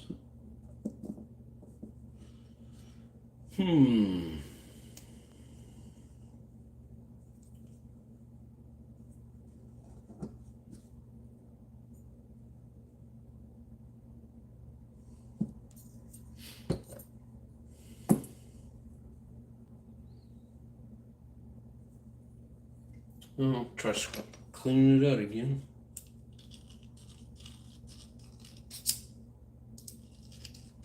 Hopefully I don't stab myself.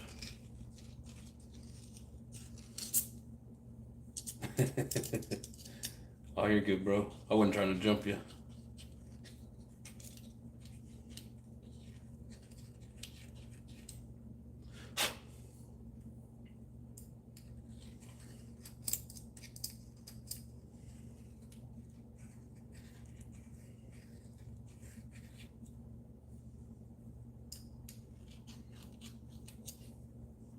Yeah, it says that Red's clutch is made for Mugen, and this is a Mugen bell. So figure between all the pieces that claim they go on the Mugen, the shit will go on the Mugen. But again, this is a, it's a Red's engine, not a Mugen, so come on, get on there.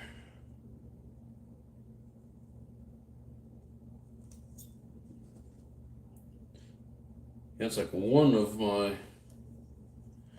engines has that like that flat head on it with like a little step on the bottom side, like a little, not really a bevel, but oh, what do you guys think?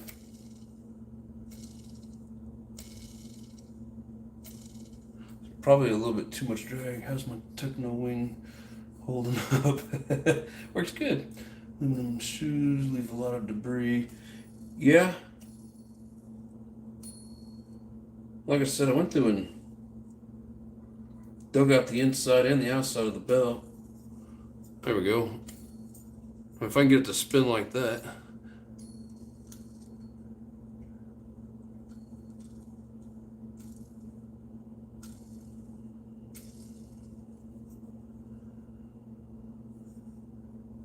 I don't know, some of these 4-shoe clutch assemblies that they make, whether it be a Reds or a Alpha or whatever, it's like it's too much.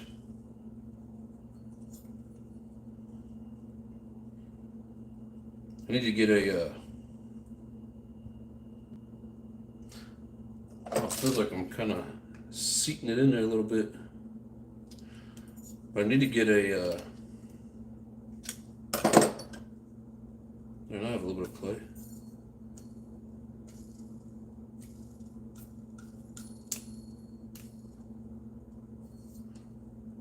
Has just a hair of movement. Should be just enough. Alright, we're gonna go with that. I forgot what I was trying to say. Oh, I need looking to get like a Reds 4-shoe clutch. See how that sets in there. It's like the crankshafts on these engines are just like a 0.5 millimeter too short. You know, when I took it apart, I checked to make sure that it was, you know, pulled in all the way, seated like it's supposed to be. But I think that'll do it. Any end plate at all. There is a little, like I can feel it. You can't really see it, but I can feel it. Kind of hear it. It's probably not enough for you guys to actually hear it, but the gap between the flywheel looks too much, but might be a camera trick. It just sets up that high, like, you know, I can't get it to sit down any further. Like you can see, there's just barely a gap down in there. And I know what you're saying back on this side, but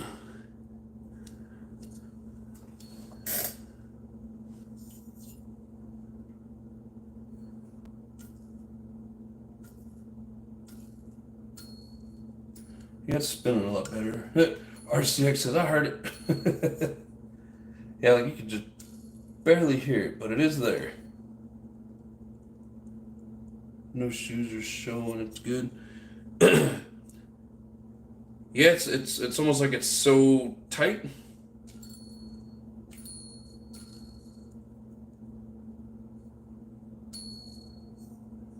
It's close to a perfect fit. But anyways, so this is a Mugen 13 tooth bell. But I better Loctite the screw in, otherwise I'm going to lose it when I'm on the track.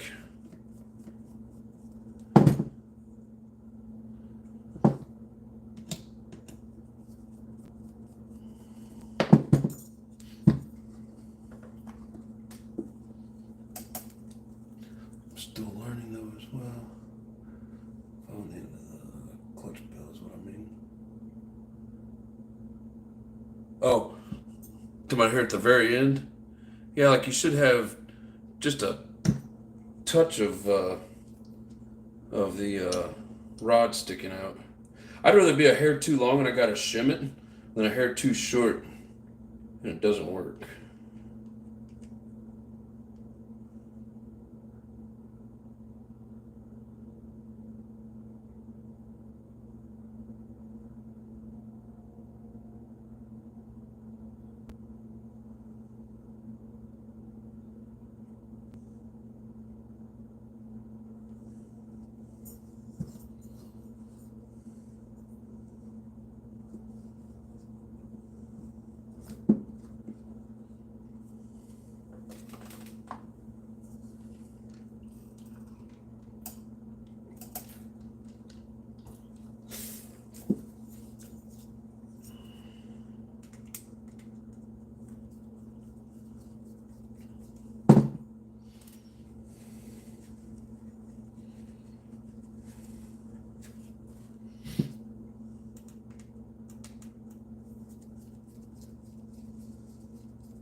Yep, it's got just a hair play.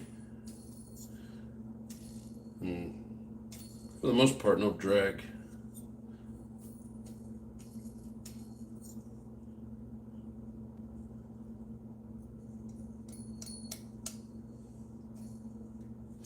All right.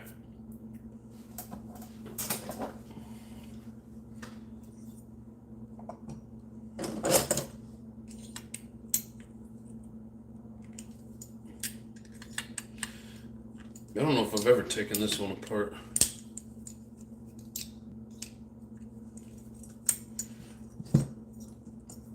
Which is surprising for me. No, I think I did, but it's been, I mean, hell, it was last summer. It's been a year since I took this apart.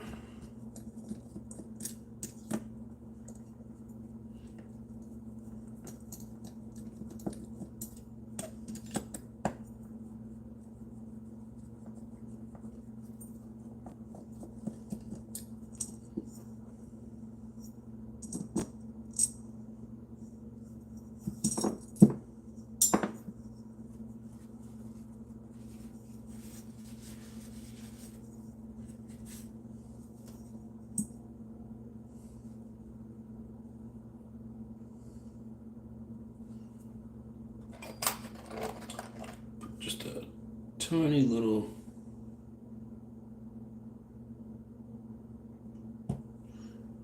scratch on the back side.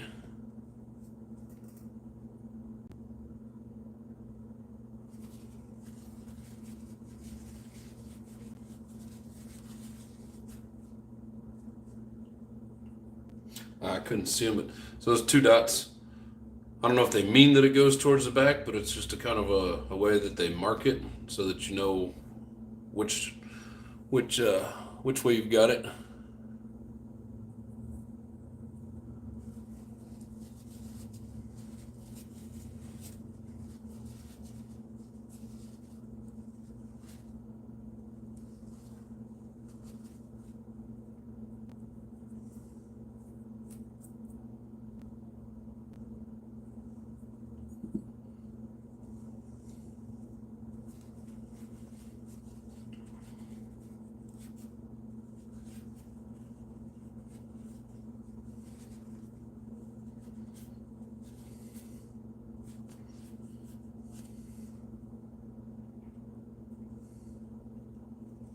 It's got another shim.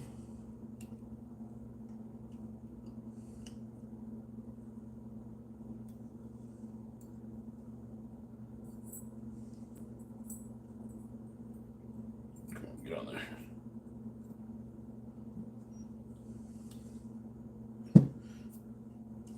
Hopefully the sleeve comes out easy. Let's see. NITRO ADDICTION Australia with massive mods. Can you ever hear of NITRO ADDICTION Australia? Oh, so they got a NITRO ADDICTION Australia? Hell yeah. Massive mods. I use their aim. Hell yeah.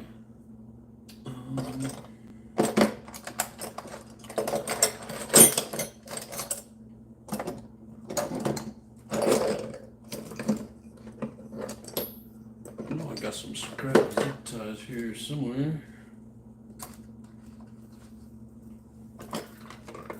Where did they all go?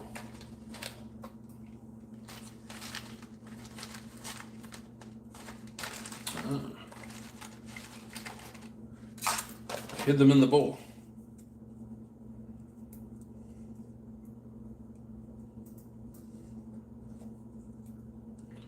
Nice. I like it when they move just by hand. Oh, sweet! I got my finger locked in there. When I used the piston to push it out, it just slid right out. How nice of you.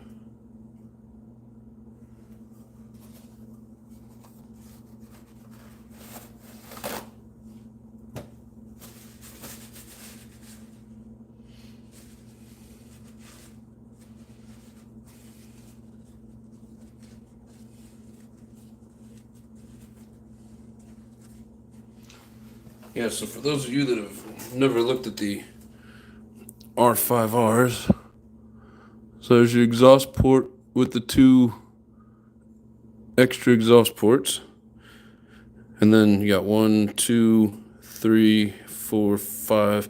It's a 5-port they call 5+2. Boost ports, I think is what they call them. But, so yeah, like there's, this thing's cut out all the way around.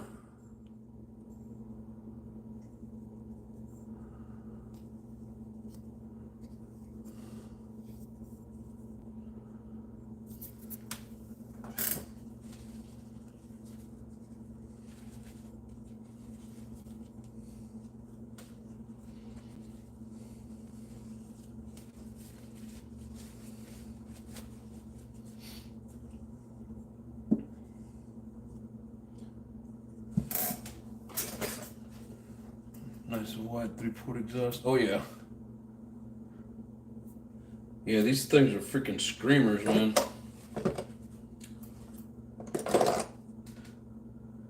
Like once I've got this engine warmed up at the track, I mean, the only time it dies is when it runs out of fuel. It lays upside down. You know, you get real close to that tune, it'll just run forever. As long as I get to it, if it runs out of gas, very rarely do I have to restart it. Once I get it tuned anyways. Which usually doesn't take very long. It's always real close, and you know, just because a little bit of difference in temperature, or just very little difference in the tune.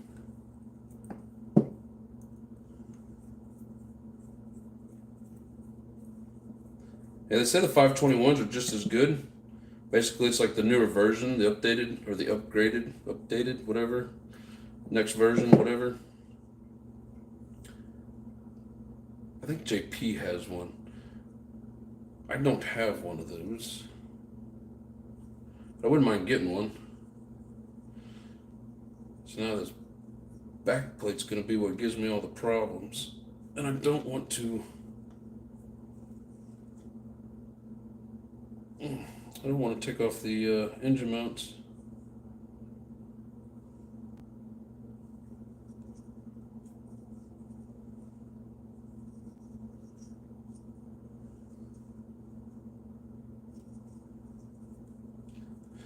I feel like I've taken this apart recently. This is like deja vu.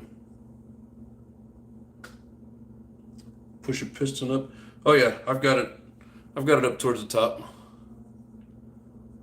Right now I'm just trying to get this thing to kind of...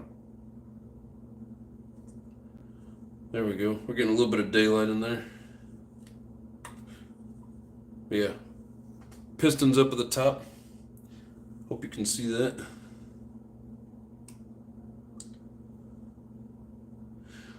Cool thing about this is it's not an interference engine anyways. Rotate it. Yeah, I was trying to, but it's like this square, it fits perfectly in between these and it wouldn't let me rotate it. That's what I was saying. I was trying not to take these off.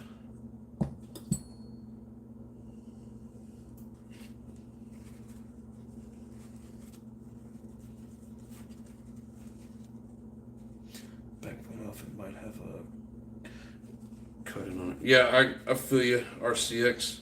Most of them do, but yeah, these reds, non-interference.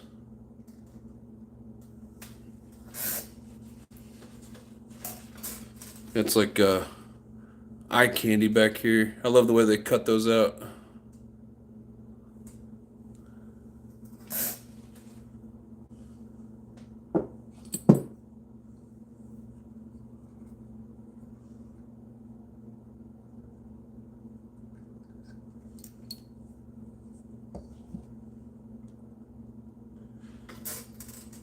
What do you guys think? Does that look a little dark, like we're running a little lean?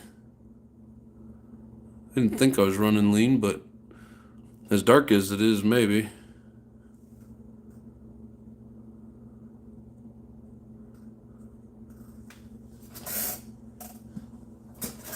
I'm an OS guy. I like OS. They're so freaking expensive. Even the used ones are expensive. That pretty back plate, yes sir. Very nice machine work. I've always wanted an OS. They're just so expensive. Um, like this thing used, I think I gave like 150 for this one. I have a brand new one in the box that has never been installed in a vehicle, and I think I paid like 200 for it. But they're like, or were 275 new. I guess depends on when and where, but.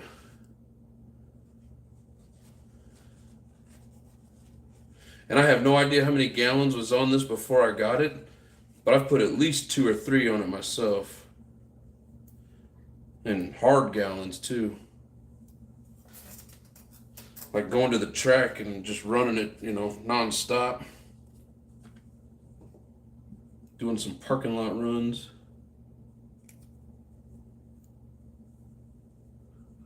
Best budget OS is Flashpoint.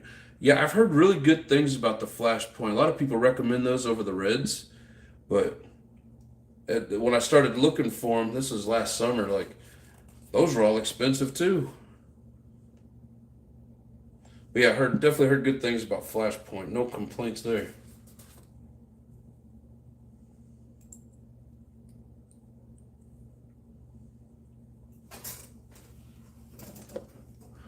So yeah, like I said, I don't know how many gallons is on it when I got it.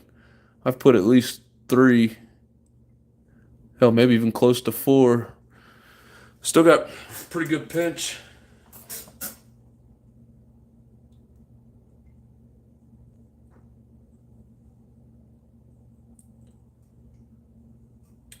Hell yeah. Gotta get moving. You have a great evening. Appreciate you, brother. Have a good one.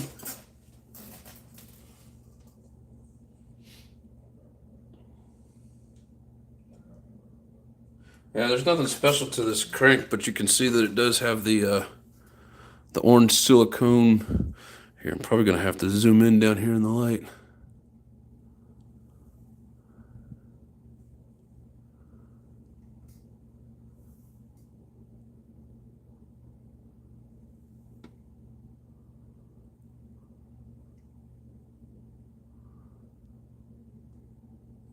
I don't think I can get.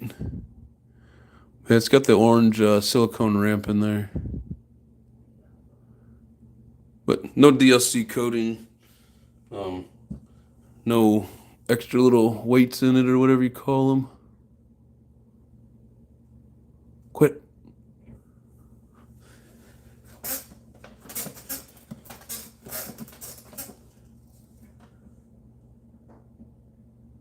How are the bearings? I mean, it spins smooth. There's no grittiness.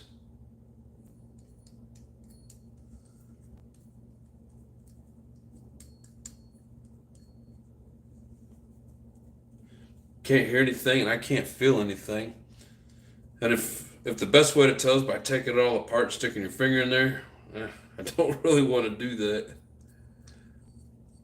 But no, I mean I know you guys can't feel it or nothing, but like they're good and smooth. Now, granted, it could probably use a bearing change. There's no telling how the person before me drove it. Like I said, I got it used. Yeah, the guy, thank you. So just it looks good. I need to get a set of bearings for it, just because. But they're really not in too bad a shape.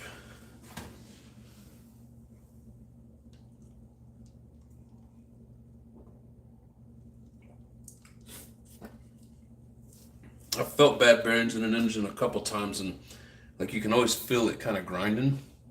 So you got it used, and you ran 4 gallons. Already sounds like it's getting close. Yeah, it could use a set for sure, but I don't have them right now. That'll probably maybe one of my next orders, just because I'm sure it could use them.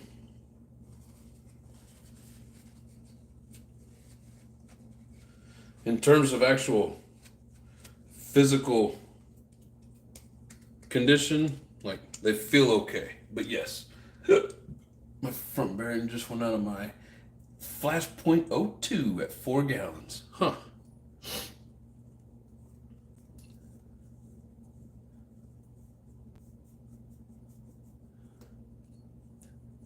Yeah, I mean, like there's no looseness in it. There's no grittiness. I don't feel there's nothing catching.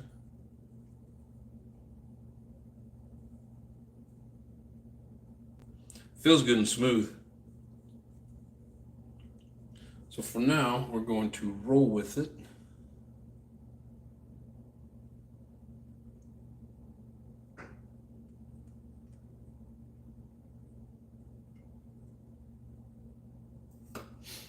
But it'll be easy enough to change them out when I'm ready.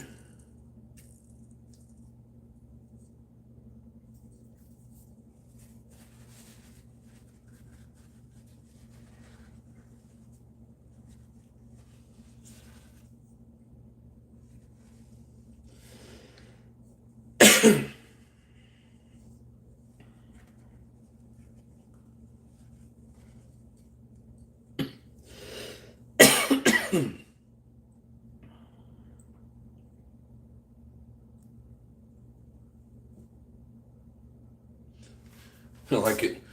It's like nobody's really ever gonna see in there, but they still got their logo right there on the rod.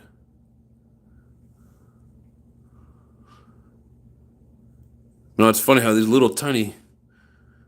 I mean, I'm used to like the bigger, 4.6 and 32s, or whatever you call it. Oh, so 28s, 32s, whatever. Those are huge pistons compared to these little 21s, but man, these things put out a lot of power.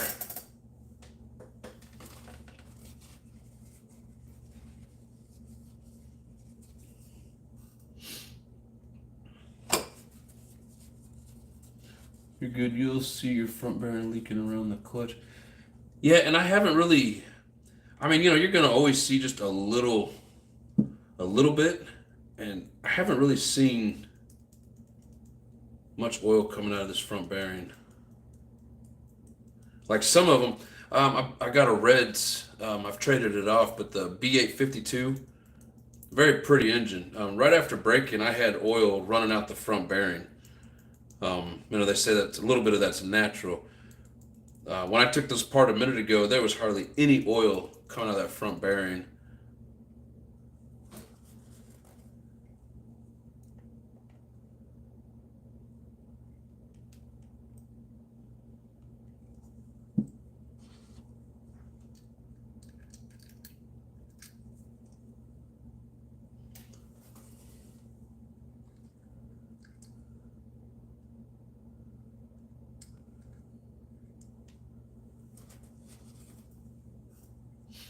Yeah, even when this thing here is ready for a new piston and sleeve, I want to put one of the 521s in it.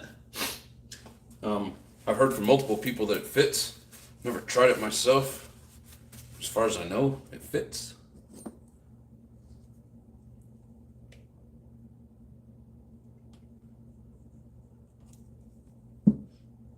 And no real reason other than I just want to.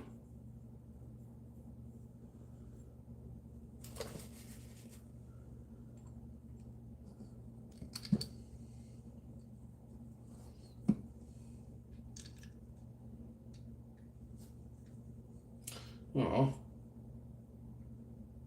piston came off.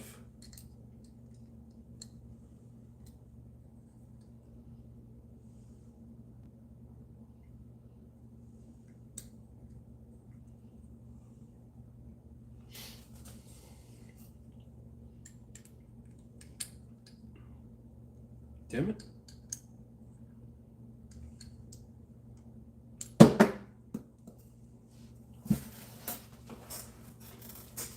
Time I go to put this on the piston, I push it off of the pin.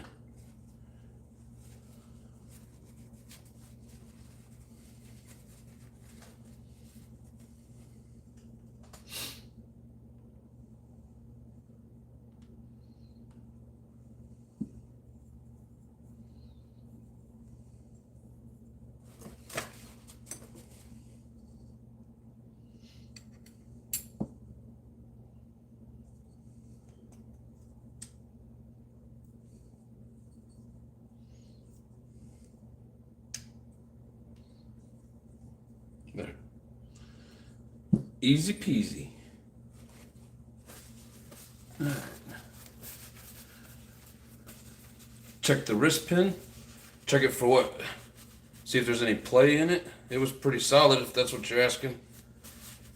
Had plenty of movement with the rod on it. But if there's something specific you want me to check for, I'm not sure what you want.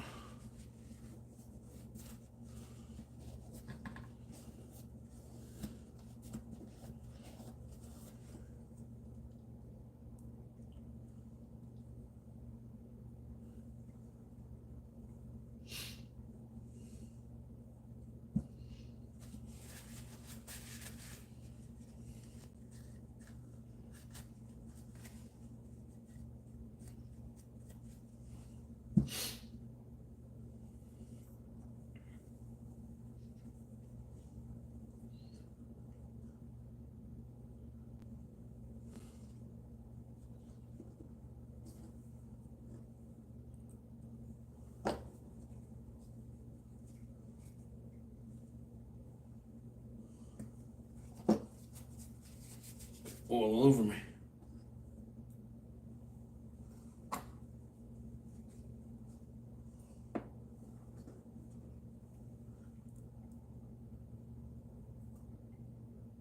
Always put piston table and see if any up and down move.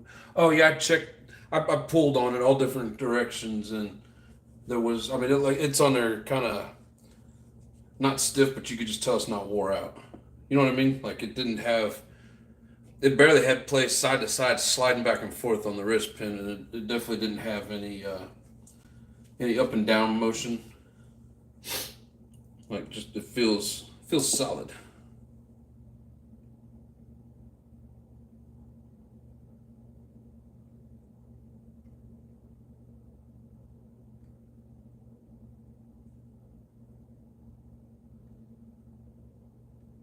Come on. Just one little bit.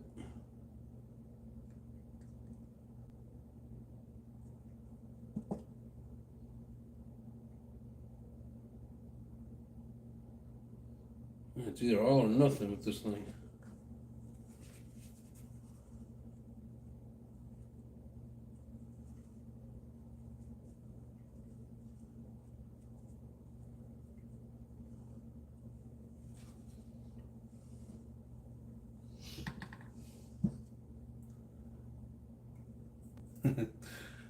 Coolio.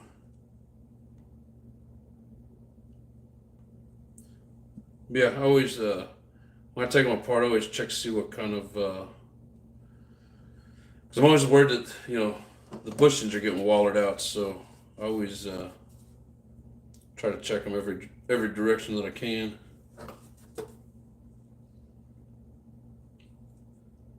Sleeve or piston is up,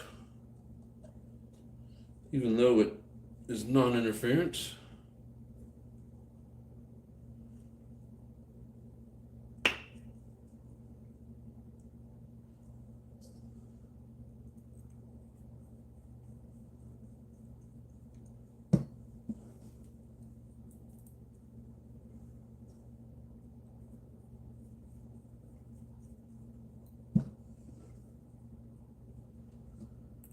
I appreciate everybody trying to help out and all the helpful tips. Damn good community we got here.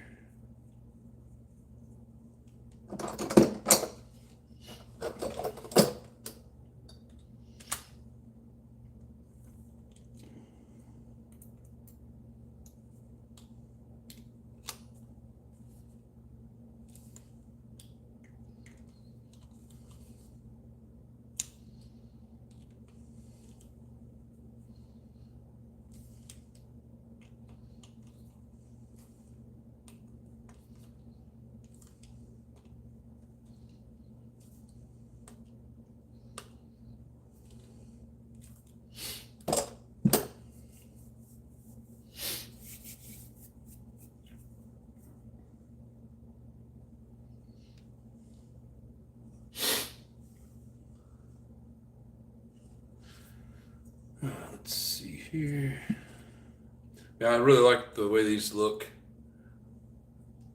I'm assuming some of this is for cooling purposes, but mostly to me, I think it looks cool.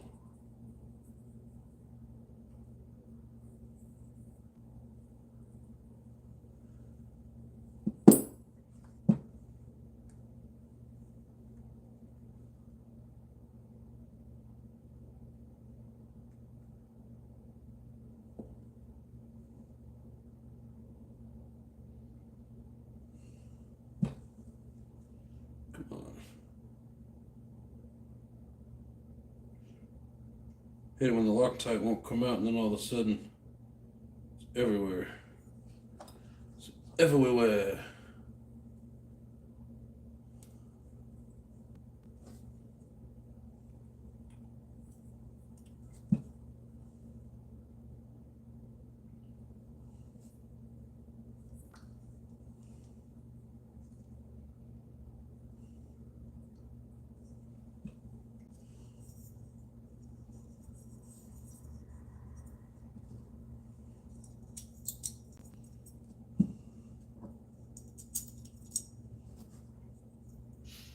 Appreciate the great content. Oh, thank you, bro.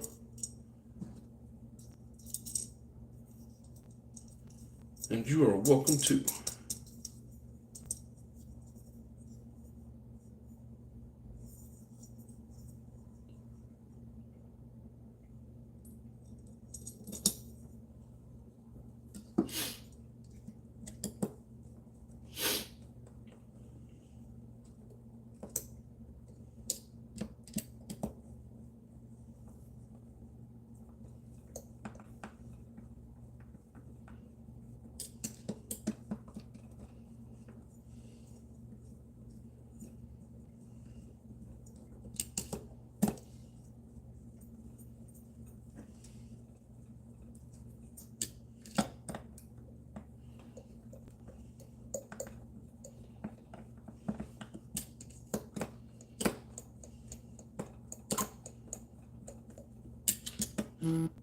You should always do a cross pattern, of course. Don't just start cranking them down, get them all in there and snugged. And then you can crank them down.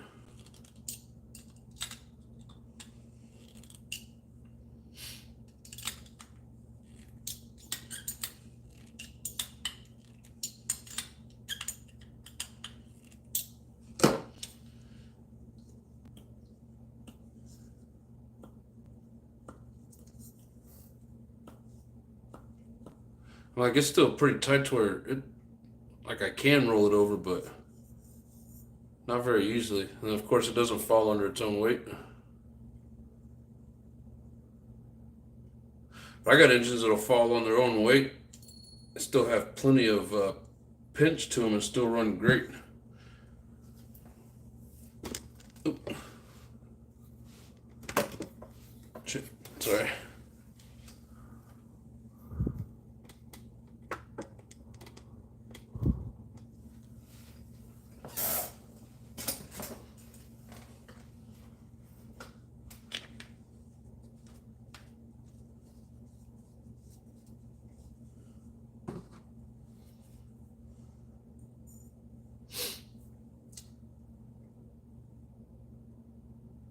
Definitely need to clean that.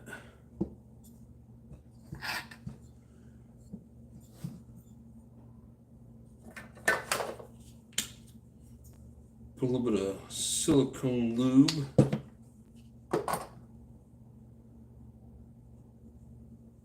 Everybody that hasn't seen it before, the Red's exhaust have like a down slant to it. Kind of makes it a pain in the butt when you're trying to fit an exhaust. And you got to get I think it's the R series. So the R series will have, like, the way that the exhaust, like the way the header's set up, it'll be angled up a little bit, you know, to match up to that. That's the only downside to it. I hate whenever they have things set up specialty like that. and then you're limited.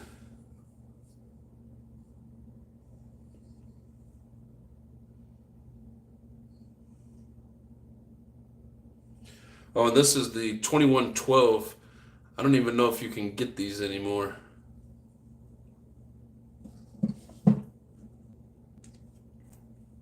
If I'm not mistaken, they're the high speed, high RPM exhaust. And this one,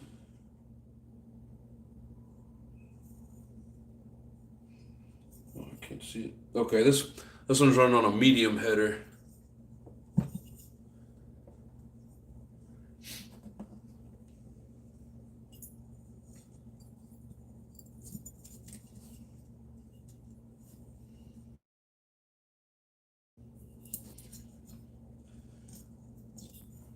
Come on, hold still.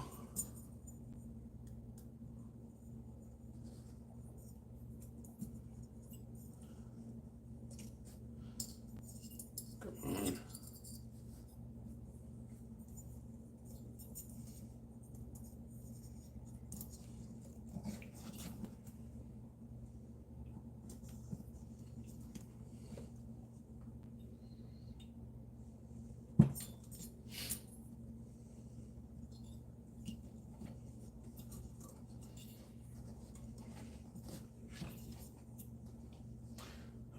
That through myself. By which one?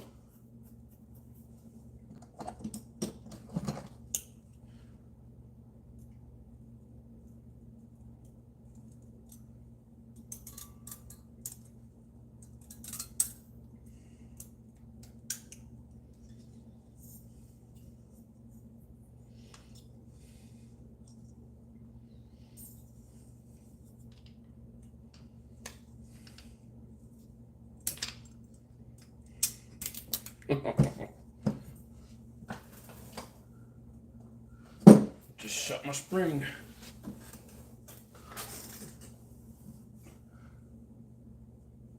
Weight of engine. Did I say something about the weight of the engine? I don't remember saying that.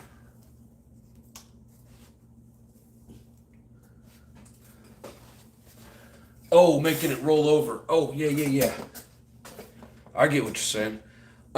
Yeah, like I said, man, I've had engines that'll roll over under their own weight and still have plenty of pinch and plenty of power, so I don't know.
Yeah, so I think that squealing noise that I was hearing at the track, and we could also hear it at the beginning of the video, was the, I actually think it was that CVD. Once I got that cleaned up, a little bit of oil on it, quit making that noise, and the bearings seem to be good. But, like I said, we got it apart. We ordered the bearings. We're gonna put the new bearings in it. And then, yeah, at some point, we'll get some new bearings for this engine. And Make it like new. It loses power while running and hard to start. She gone. Yes, that's a true statement. But I mean, at the same time, you know, if it didn't have any pinch at all, you know, more than likely it's just gonna fall over on its own weight. So, you know, in that instance, it's true. But no, good point. Good point. All right, well, hope you guys enjoyed. Man, 3 hours flies by fast. Half the time I don't even try to stay on here that long. It just, all of a sudden, it is what it is. All right, guys, I appreciate everyone for hanging out with me. Hope you guys enjoyed the show. Tomorrow night, that pile hopefully will be a buggy again with some brand new bearings. Nice, beautiful reds, R5R with the crazy side carb, high-speed needle. Yeah, those 2012s, I don't even think you can find that anymore. But anywho, it's been fun. It's been great. Appreciate each and every one of you. All you guys have a good night. Thanks for hanging out. As much as you guys do, you're awesome. Much love and peace.